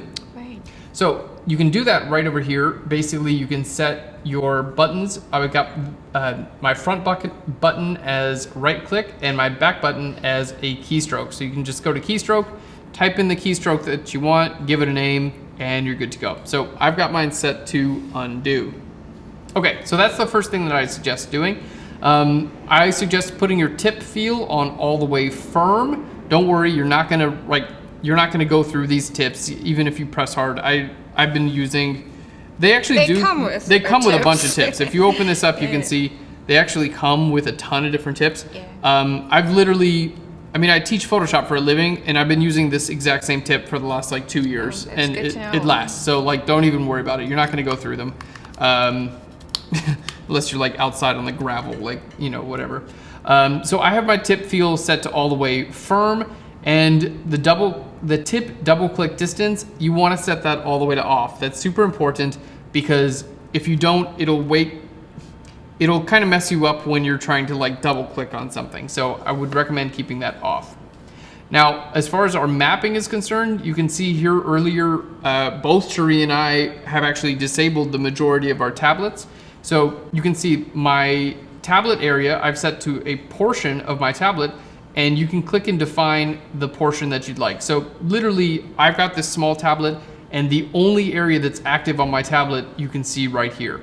So, that just goes to show you really don't need a large tablet. Yes. I use just a very small one. And that helps me move fast in Photoshop as well. Okay, so now all that being said, let's go ahead and show you guys a little bit more on how these pressure sensitive tablets actually work, because they are incredibly powerful, and I want to be sure that you guys can see their value. Okay, so the first thing that you want to do when you're using a pressure sensitive tablet is get a little bit more familiar with your brush menu. So I'm going to go to Window and down to Brush Settings. And here within our brush settings, we have a lot of different options that we can choose to use pen pressure for. So for instance, starting off with our shape dynamics. Now, anywhere where it says control, you can choose how you would like to control that dynamic. So for instance, pen pressure. Okay, so what this is basically telling me is that my pen pressure is going to control my size of my brush. Now you can also choose your minimum diameter. So I'm gonna get this all the way down to 0. So if I don't press hard at all, I'm just gonna be creating a very small brush. Now as I press harder, this is all one brush stroke, by the way. As I press harder, you're gonna see my brush stroke gets larger and larger and larger. So you have a ton of option there. Now, I'll show you guys another set of options that you can choose. I'm gonna take the size off. So it's gonna be the same size, okay? But if I click on transfer, I now have my flow jitter set to pen pressure as well. So if I don't press hard, I'm not gonna put a lot down. But if I decide to press hard, it's gonna put a lot down as well. So that's just another area that I've got control. So combining those two together, you know, my shape dynamics and my transfer, now if I don't press hard, I'm creating a very small, very light stroke. And if I press harder, it's gonna get darker and it's going to get larger. Now I prefer to have my minimum diameter set to around 30 or 40% because rarely often do I need a super small tip. But doing like this, you can see a lot of work, like you're basically able to get a lot of control in here.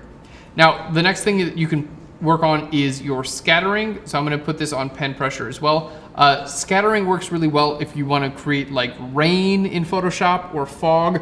We have some free brushes on Phlearn.com, like fog brushes where you can actually paint fog. It's so cool. And scattering is built into those. Just kind of makes it random.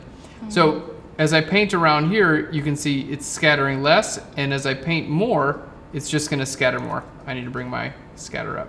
So it's not scattering much, and then here it's scattering more. So for instance, if I were to make my brush tip shape like super thin like that, and go up like there. So if I didn't press hard, I'd just be getting little things like this, and the harder I press, I could get something that looks like rain. That's so pretty. That's pretty cool, huh? So there are a ton of different options with using your brush, you know, but the biggest thing with the brush is, did it take you a while to kind of like get the hang of it? I don't have a full hang of it. And I set mine up according to one of your videos. You set it up just like I did? Exactly like yours. Yeah. But it does take a lot of practice, and you do get very frustrated because you want to get that picture done, but then you're still struggling with coordinating your fingers. It's difficult, but you have to make that commitment because it really does make workflow easier in the future. It does, and it does take some getting used to. So I've heard it from a lot of people that are like, I got a tablet and I just like it. I played with it for a little while and I couldn't get the hang of it. But you just have to keep going. You'll get there eventually. Yes. Don't give up because it's really a great tool. Yeah. It really is. So my suggestion, if you do get one of these, turn off the touch settings because you don't need them. Turn off all the buttons. Don't even worry about the buttons. Just get to the point where you can like you feel like you can like have a good feel for like, okay, if I press this hard, it's gonna do this. If I press this hard, it's gonna do this. Once you get a good feel for that, then you can actually start working with them and they become incredibly powerful. Again, like I wouldn't work in Photoshop without one. That's how I feel. But you know, everyone's got their own take on Photoshop. It's also really good for selection of very intricate things compared to a mouse. Definitely. It's amazing. Yeah. So good. Yeah. So this is like, I would say that this would be my #1 choice. Mouse would be my #2, and a trackpad would be my #3. So, excellent. yeah. Anyway, Good. I hope that helps out. Thanks so much. Great question. Good. Now we have Benjimen from Wichita Falls in Texas. Okay. And he's our Phlearn Pro subscriber. Oh, Benjimen, thanks, man. Yay. He says, I've only been doing photography for 5 months, and I found your website and joined to become a pro subscriber as quick as I could. All right, thank you. My question is, how can I make color pop in this image? 15. All right, let's go ahead and open up your image. How can you make color pop? That's one of my favorite things to do in Photoshop. All right, just got like a stack of images here. Let me just go ahead and close these down real quick.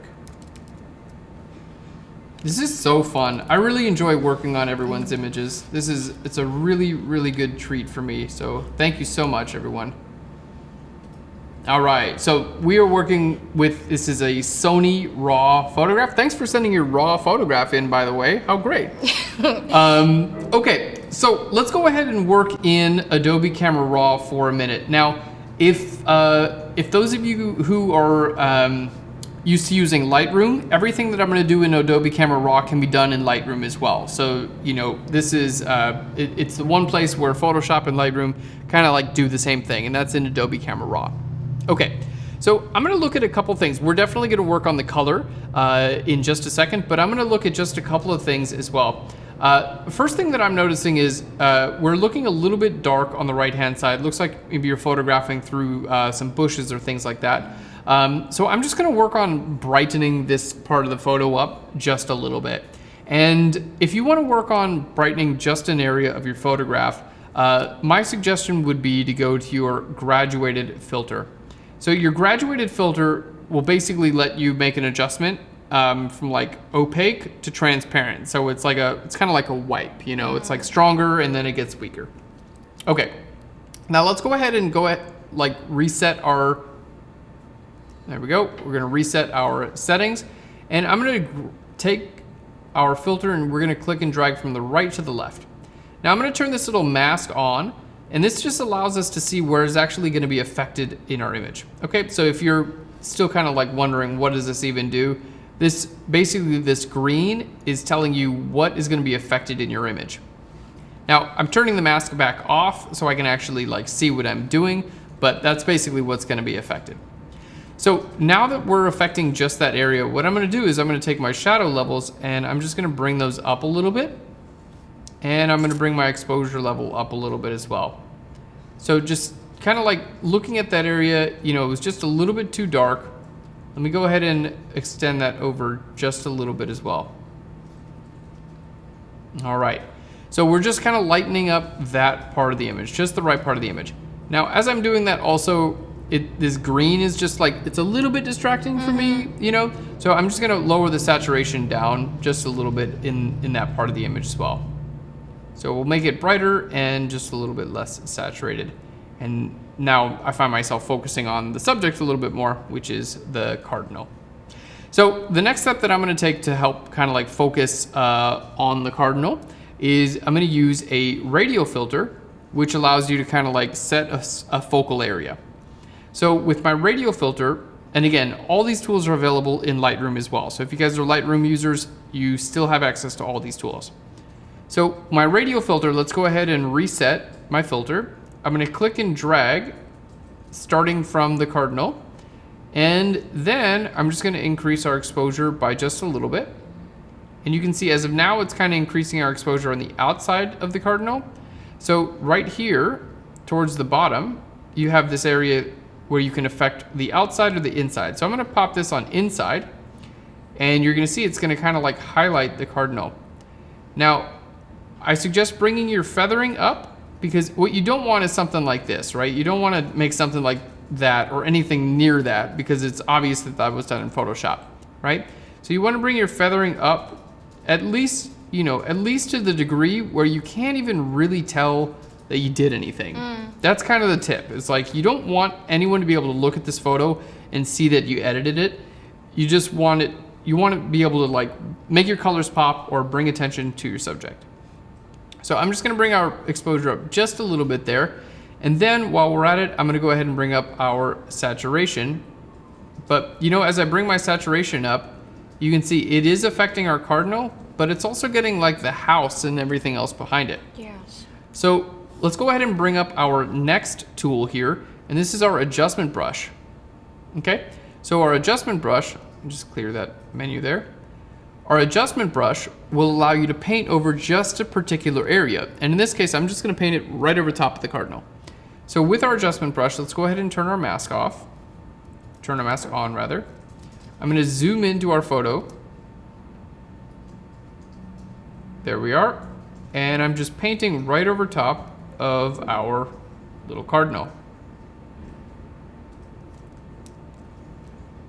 All right, give my computer 1 second because it's thinking really hard about this.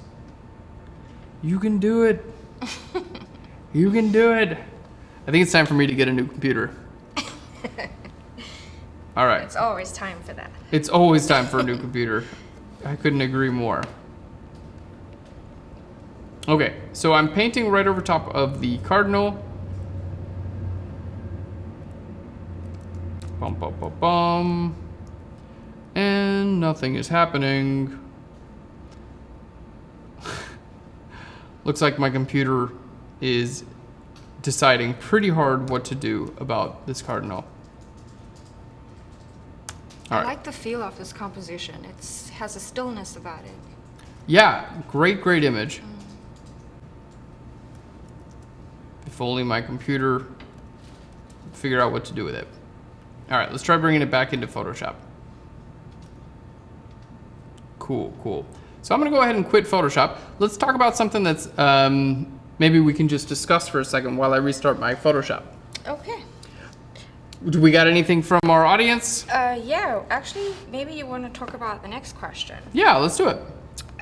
We have Pat from Louisville, Kentucky. Mm-hmm. Is it Louisville or Louisville? Louisville. Louisville. Louisville. How did you say it? Louisville. Louisville. Louisville. Oh, thank you, Angela. So Pat from Louisville, Kentucky, says, you mentioned Lightroom as a starting point. Do you use Camera Raw? I tend to do that. What is the major difference, if any? So that's a really good question. So Camera Raw is actually the software that's built into both Lightroom and Photoshop. Yeah. So if you're using Lightroom to adjust your photos, or if you're using Camera Raw to adjust your photos, technically you're using the exact same program because Lightroom has Camera Raw built into it. Yes. So really it's totally based on personal preference. It's like Doesn't matter, really. Yeah, if you like working in Lightroom, keep working in Lightroom. If you like Camera Raw, keep working in Camera Raw. The same features. Yep, they're the same features and they work the exact same way. In fact, yeah, Photoshop and Lightroom both it's the same exact program on the inside. Okay, do you have any luck there? Good question. I'm just gonna force quit Photoshop. Okay. When in doubt, just force quit. Is that a question, Seth? This one's funny. Yo Mama from Colorado asks, peanut butter, smooth or creamy? Is that really my mom? It's a question. Okay, it probably is actually my mom. I prefer crunchy peanut butter. I'm a crunchy peanut butter person. That was good question. Thanks, Mom. I thought it was a joke from the control room. I had to ask. Good question. Okay, it looks like my Photoshop has come back online. Nothing that a good old force quit won't fix. Let's just go ahead and make sure we're kind of resetting our settings from before, bring our exposure up and our saturation down just a little bit. There we go. We'll get our radial filter in here. Looking really nice as well. And let's go ahead and zoom out there. All right. You're gonna love the next question. I can't wait. Okay, so getting back into Photoshop here, we've used our graduated filter, we've used our radial filter. Now I'd like to take my adjustment brush and paint just over top of the cardinal. So basically, the only area that I need to affect, let's just zoom in just a little bit, is right over here on top of the cardinal. There we go. Let's go ahead and reset our local correction settings. All right. this image may be just like breaking my Photoshop. Maybe One because second. it's raw. Maybe, well, that may be it. Okay, let me try this one more time. I think I'm going to the Apple store tonight. Coming with you. You're coming with? Yeah, I have a new iPhone. Well, guys, all right, let's try it one more time. All right, we'll just bring our exposure up there, saturation down just a little bit. Perfect. Our exposure up, and this time I'm not zooming in Adobe Camera Raw because my computer won't like it. Okay, so now we're gonna paint right over top of the cardinal. We're back again. So painting right over top of the cardinal, this is really the area where we want to draw attention primarily to this area of the photo, right? This is like, okay, obviously the subject of our photo, and obviously where we want the colors to pop. So I'm painting over this area of the photo. I'm gonna turn my mask off. There we go. And now let's go ahead and reset our brush settings. So what I'm gonna do is bring up our clarity and our saturation. So anytime you wanna make colors pop, clarity will basically enhance what's known as mid-tone contrast. So it'll make your lights a little bit lighter and your darks a little bit darker. It just kind of makes things pop in general. And then saturation basically just adds more color. So let's go ahead and bring up a little bit of clarity. There we go. And we're gonna add our saturation. And again, keep in mind that this area, see if I bring it down there, it's gonna bring it's basically gonna make the cardinal, black and white there. So because I'm able to use my adjustment brush, this is just affecting the cardinal, which is super, super great. And I'm able to bring my saturation up. And because it is this a very red cardinal to begin with, this really does do a good job. Okay, now that looks great. I think to balance that saturation, what I want to do is just create a little bit more saturation here on the leaves and as well on the left-hand side. So I'm going to create a new brush here. Let's just make our brush size just a little bit larger. And I'm going to turn my mask back on so I can see what I'm doing here.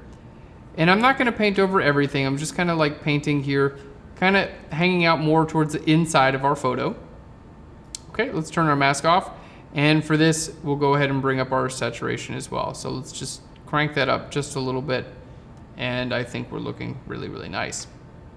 So all of this is done within our adjustment brush. So let's go back to just our regular hand tool. And here we can bring up our vibrance. Now, the difference between vibrance and saturation, vibrance is going to bring up your colors, but it's going to kind of avoid skin tones. Okay, so if you have a photograph that has people in it and you want to increase the color, then you want to use vibrance because it'll protect your skin tones. If you have a photograph that doesn't have people in it, then you can use saturation. It's totally okay. So in this case, our photo doesn't have any people in it, so we don't need to worry about correcting skin tones. So we're okay to use saturation. Do you find that saturation actually bleeds color after a while? It does. So vibrance is always a better choice? Yeah, I mean, I use vibrance most of the time. Yeah, it's kind of my first choice. Yeah. Saturation is basically, vibrance is like a newer algorithm on how to color, right? Yes. Like saturation, that's been around for 10 years. Vibrance came on the scene just a few years ago, and basically they just like made it a little bit better. Yes. So yeah, in general, I do say start with vibrance, and if that doesn't do what you need, then increase your saturation. Good aside. Okay, so let's go ahead and increase the vibrance. Now, this is gonna be, I'm outside of my adjustment brush or my graduated filter. I'm not using these filters now, so the adjustments that I make now are actually going to apply to my entire image. So let's go ahead and start with our vibrance and bring that up, and there we go. Right there, I think we're looking really, really nice. So let's go ahead and take a look at the before and after, and hopefully it won't crash our computers. There we go. Wonderful. So our before and after, you can see we did a couple of things. We increased the brightness on the right-hand side of the photo because I thought it was just a little bit dark. We increased the brightness of the center area of our photo as well, and that helped draw a little bit more attention to our bird. And then we increased the saturation on the bushes and the bird, and then vibrance as a whole. And a couple of things. You know, first, we did make a lot of changes to this photo. So I always ask myself, if I'm gonna make a bunch of changes to a photo, one, did I improve this photo, right? Did I make this photo better? Is it like, all the changes I did it actually help out? That's always my first question. Of course. And my next question is, does it still look natural? You know, because so many times we do I think that things. should be the first question. Maybe that should be the first question, right? So many times we do things in Photoshop and they look like they've been Photoshopped, yeah, that word, Photoshopped. Yes. And I try to avoid that word in my work as much as possible. Sure. Because you can do such a good job editing your photos and you can create incredibly beautiful work that doesn't look like Photoshopped. So those are my two questions. And does this pass both of those questions? In my opinion, yes. I believe so. The color has popped beautifully. The colors pop beautifully. Yes. I'm definitely, you know, by adding a little bit of light to this area of the photo, we've added a little bit of a focal point to this photo. The colors pop, and I think it looks natural. So at this point, I would recommend clicking right down here on the bottom and making sure that whenever you're opening in Photoshop, whenever you're going from Adobe Camera Raw to Photoshop, I recommend opening as a smart object. I also recommend working on your image in 16 bits per channel whenever possible. Highly, highly recommend that. You're gonna be working with the most possible information, meaning your edits and your photos are just gonna turn out better. So Adobe RGB 1998, this is gonna be my color space. My depth is 16 bits per channel. Open in Photoshop as a smart object, and let's go ahead and hit OK. We'll open our object, and then from here, we can continue to work on it in Photoshop. Now I'm using sRGB color space currently, so I'm just gonna go ahead and convert that. Normally I edit in Adobe RGB 1998 or ProPhoto RGB. Okay, great question. Moving right along. Moving along, Kelly from New Jersey says, Hey Kelly, what's up? if you were on a deserted island. Oh, No, don't I go love there. every question that starts off like that. What would be your one and only tool My one and only tool? for Photoshop, Aaron? Oh, for Photoshop? Yes, stay So I'm clean. on an abandoned island. Yes, you I can have electricity. You have everything you need. I have everything that I need, and But what would be your one Photoshop tool? the brush tool. Of course. Of course. Well, now you're hanging out with me. Of course you know that answer. The brush tool. You would be amazed at what you can do with the brush tool. And again, we've talked about this pressure sensitive tablet already in the broadcast. I love using it. It really makes my workflow much, much easier, and I find I have a lot of control. But I've done so, I would say when it comes to retouching photos, I would say at least 60% of my retouching, of like the retouching that actually makes a big difference in photos, is with the brush tool. I would say when it comes, you know, I get someone who says we need to remove this object from a photo and it's a complicated thing, brush tool. Brush tool. If I need to recolor something, brush tool. tool. I'm like, man, they could get rid of all the other tools in Photoshop and I think I'd be all right. Okay, brush tool. Brush tool it is, comes to the rescue. Great question. So, hello Romania. We have a question from Andre from Bucharest. All right. Hi, how do you recommend to recover sharpness when depth of field is not perfect?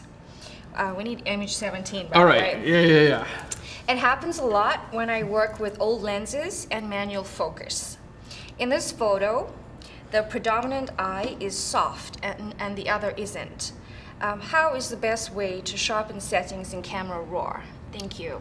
Okay, good question. All right, and here we have your image. So the question was about sharpening and focus. And let's go ahead and zoom in to our image. I'm gonna zoom in to 100% so we can see the focus. Okay, so we can see here that this eye is very nice in focus. It's nice and sharp, and this eye is slightly out of focus. So definitely see what you're saying here. Now, do we have the aperture at which this was shot at? Did he mention the aperture? No, we didn't. Maybe it's in the metadata. Let's see. Let's go ahead and unfortunately, it's not in the metadata. I see the shutter speed and the ISO. Okay, not a problem. So sometimes that's going to be in the metadata. And in this case, it looks like it's not. It's not. Okay, here's my, I have a personal opinion, and then I'm going to get into this. Okay. Okay, here's my personal opinion. My personal opinion is a couple things. One, and I know the chat's going to light up about this. My personal opinion is if you miss your focus a little bit and you got to zoom all the way into your photo to even tell, Then it's okay. then it's okay. It's okay with me. And me. It's okay with me. That is a personal opinion. There are a lot of people who are going to disagree with that, and that's okay. That's what opinions are for. But personally, I've taken a lot of photos that there was something really special about them. Maybe it was the person was looking really engaged or really special In the moment moment. in time. Yes. And they were slightly out of focus, but they were still great photos. And so those get picked over the photos that maybe were technically perfect, but maybe my subject Lost was... that emotional connection. Exactly. So when I'm looking for my own photos that I think are great photos, I'm looking for that engagement. I'm looking for that moment of connection between me and my subject. I'm looking for something special. And if everything is perfectly in focus, awesome. If not, It's okay. it's okay. Okay, so we did get a little note in here. It says, looks like the aperture was f2.0. And I love shooting super shallow. I've got a 50 millimeter 1.2 lens. I absolutely love shooting shallow. But I will say that over the last 12 to 18 months, I've started shooting a little bit wider. Not, I don't shoot f11 every single time, but I find that even like going from f2.0 to f4.0, most of the time the background will still be out of focus enough to where you have that separation, but you're gonna get a little bit more in focus in your subject. So personally, I have actually started moving away from shooting at 1.4, 2.0, 2.8 even. Most of the time I'm starting at f4.0. Again, that's a personal preference, Yes. but I find the separation is still there and I don't have to worry about losing that focus on my subject. Again, so that's a personal, that's going on my journey. Now let's show you guys how to take care of this in Photoshop. So let's go ahead and jump back into Photoshop here. I think you did a great job with this photograph, by the way, and it being slightly unsharp on one eye doesn't bother me personally, but I can understand how it might bother you. So let's get it, let's get you fixed here. Okay, so what we're gonna do is we first need to figure out a way to target the eye that we want to be just a little bit sharper. So what I'm gonna grab is my adjustment brush right here. It's you, it's not me. These sirens out I'm here sitting quietly. are nuts. Yeah, for those of you guys who watch Phlearn, we edit all of our videos, by the way, because there are sirens like every A day. lot. It's like this every single day. Yes. Okay, so what I'm gonna do is I'm gonna grab my adjustment brush, and this will allow me to only affect a certain area of my photo. Now, you'll be able to do this in Lightroom as well as here in Adobe Camera Raw. I'm opened up this raw image. So let's go ahead and reset this adjustment brush. So let's go to Reset Local Correction Settings. That just puts everything down to 0. And now what I wanna do, let me go ahead and turn my mask on. I just wanna paint right over top of my subject's eye. Now, personally, if someone's forehead is slightly out of focus or whatever, I don't mind that, but we do want the eyes to be sharp, Yes. if possible. So I'm gonna paint right over top of the eye, and that looks good. So let's go ahead and turn our overlay off and our mask off. And now basically any changes that I make, they're only going to be affecting my eye. All right, there we go.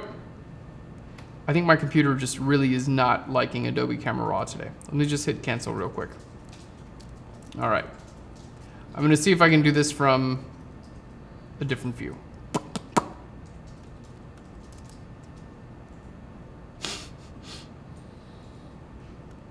Okay, we're gonna do this one more time.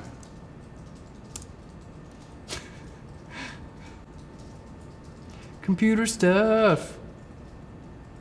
Okay, so let's open this image one more time. There we go. I'm gonna use my adjustment brush and paint right over top of our subject's eye. Again, making sure to turn my mask on so I can see what I'm actually doing here. Okay, let's go ahead and zoom in. Now, I'm gonna turn my mask back off. There we go. And I'm gonna turn my overlay off. And we actually have sharpness built in to our adjustment brush. So what I'm able to do is add a little bit of sharpness here within my adjustment brush. Now, it's gonna do a pretty nice job on the eye in general. I'm gonna bring that sharpness all the way down 100, and we're gonna go ahead and open this in Photoshop. Because most of the sharpening that I prefer to do is actually in Photoshop. So let's hit F for full screen. I'm gonna go ahead and zoom in to our photo, and you can see Lightroom or Adobe Camera Raw did a good job with it, but we can increase the sharpness just a little bit more. So here's my suggestion. Go ahead and make a copy of either your entire layer or make a copy of just the area that you need to sharpen. So in this case, I'm just gonna make a copy of just the eye. So let's go ahead, I'm gonna create a new layer. I'm gonna go to image and down to apply image, which just sticks a copy of my image right there on the top of my image. I'm gonna make a selection around the eye, and then I'm gonna invert that selection and just delete the rest. So basically, I've just got this on a new layer because if that's the only area I need to sharpen, I don't need to increase my file size with all that rest of the stuff. Okay, so sharpening in Photoshop is really, really powerful. It's so cool. I'll show you guys how to do it in just a couple steps. So the first thing that we want to do is we want to desaturate this layer. And the reason is because when we sharpen, we don't want to affect any of the color. We just want to affect the actual details. So what we're going to do is going to go to image, adjustments, and then down to desaturate. So desaturating our image makes it only affect the details. Now I'm going to right click on this layer, and I'm going to convert this to a smart object. And the reason I'm going to make a smart object here is because I want to be able to use smart filters. Okay, now a smart filter basically just means I can turn this off or on at any time.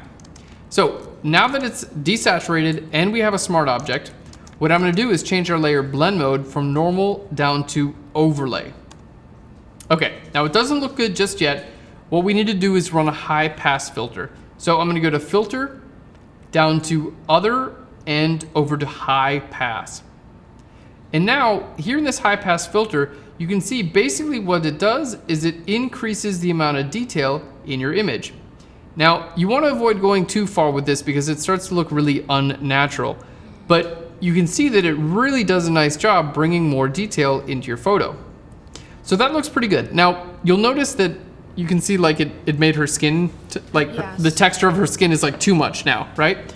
So it's okay, let's go in and hit okay. I'm gonna turn this off or on. Let's zoom in so you guys can see this a little bit better. Okay, so let's turn that off and back on again. So it's doing a really good job, but it's definitely making the texture of her skin a little bit too sharp. So what we wanna do is use a layer mask to have that just be visible over top of the eye. So I'm gonna hold Alt or Option and click on my layer mask. It's gonna make a black layer mask, making it invisible. And then I'm just gonna simply paint white on my layer mask over top of just the eye.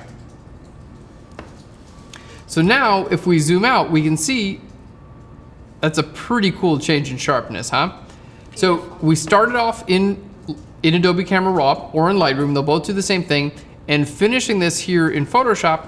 Now look at that after. They both look perfectly in focus. They look like they match. So if you do miss your focus a little bit and you want to fix that, I recommend start off with the adjustment brush in either Lightroom or in Adobe Camera Raw and work on your sharpness. Then come in here in Photoshop, use a high pass filter just like this, and you can really, really make a huge difference on your sharpness. Very well done. It's so simple. It's so simple. Anyone can do it. Anyone can do it. And guys, thank you so much for submitting all of your wonderful questions. We've got, what, just 5 minutes here? Can we take one more question? Yeah, well, let's take one more question. This is from James in Maryland. From James in Maryland. Yes. Aaron, when you're processing your photographs, what is the determining factor to stop processing? When do you know you're complete? When do you know you're complete? Man, that is a really, really good question. Okay, so I struggled with that a lot early on. Because what I was doing a lot early on, looking back at my old work, I was doing a lot of post-processing that kind of didn't make any sense. Wasn't necessary. It wasn't necessary. I was just trying to make my images different enough to stand out. You know, I would just take a picture of a plant and then I was like, why isn't this special? And then I would do a ton of Photoshop on it and then it would look super Photoshop, and you know, then it was like, just start over. Okay, cool, you know.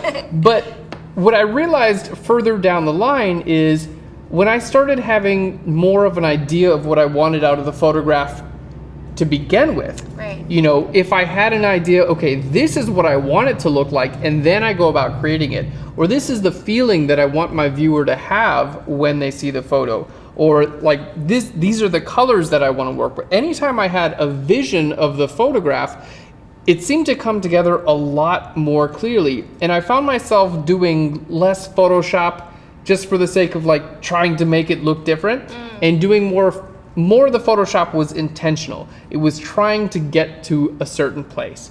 And so now, let's say I'm working on a composite photograph. I'm trying to bring a lot of different pieces together.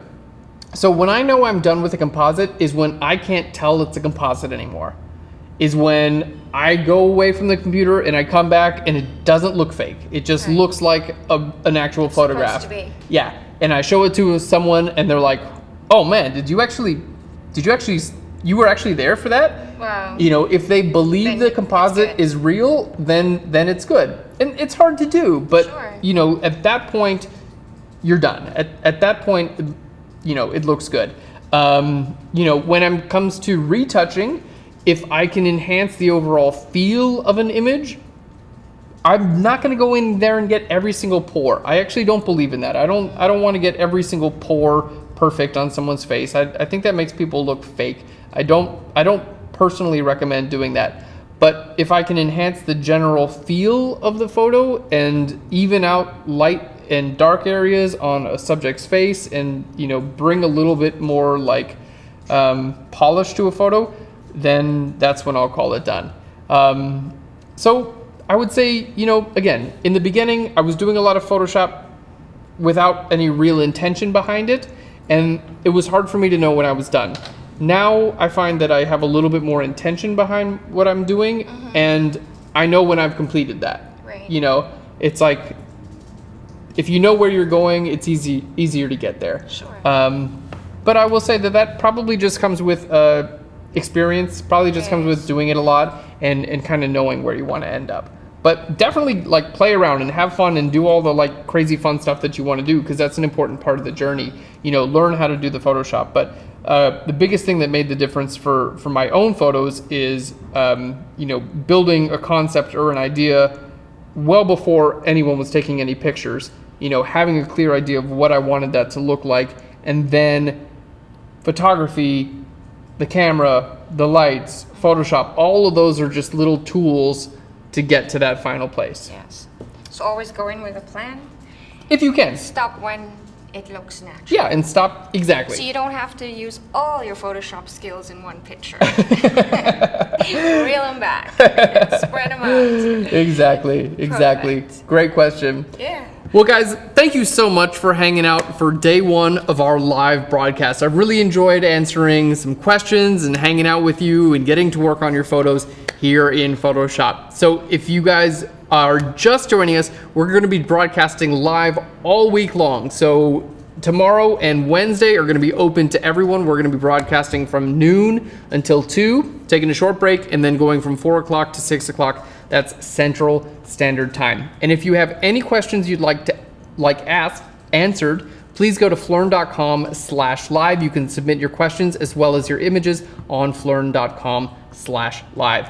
Now, Thursday and Friday are exclusive for Pro subscribers. So I'm super excited to be hanging out with our Phlearn Pro subscribers. If you guys haven't subscribed, now is actually the perfect time to do so, because we're offering a 30% off sale on phlearn.com. So you can go to phlearn.com/live. There's a sale banner right there. The coupon code is phlearnlive. You can get a 30% off your subscription. And the cool thing is, Thursday and Friday, you know, like it's just our pro subscribers. So you have a much higher chance of getting your question answered here on Phlearn Live as well. Very So- good. Keep the pictures coming, keep the questions coming, and we'll see you tomorrow. Beautiful, Cherie. You did such a good job. Thank you so much, guys. Thank you, I've really everyone. enjoyed hanging out with you. Ciao. Beautiful. Let's do it. All right. That was good. We did it. Maybe we can just cut to the black Phlearn Live for a couple seconds and then cut the audio.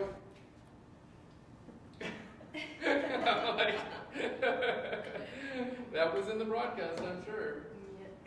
All my notes.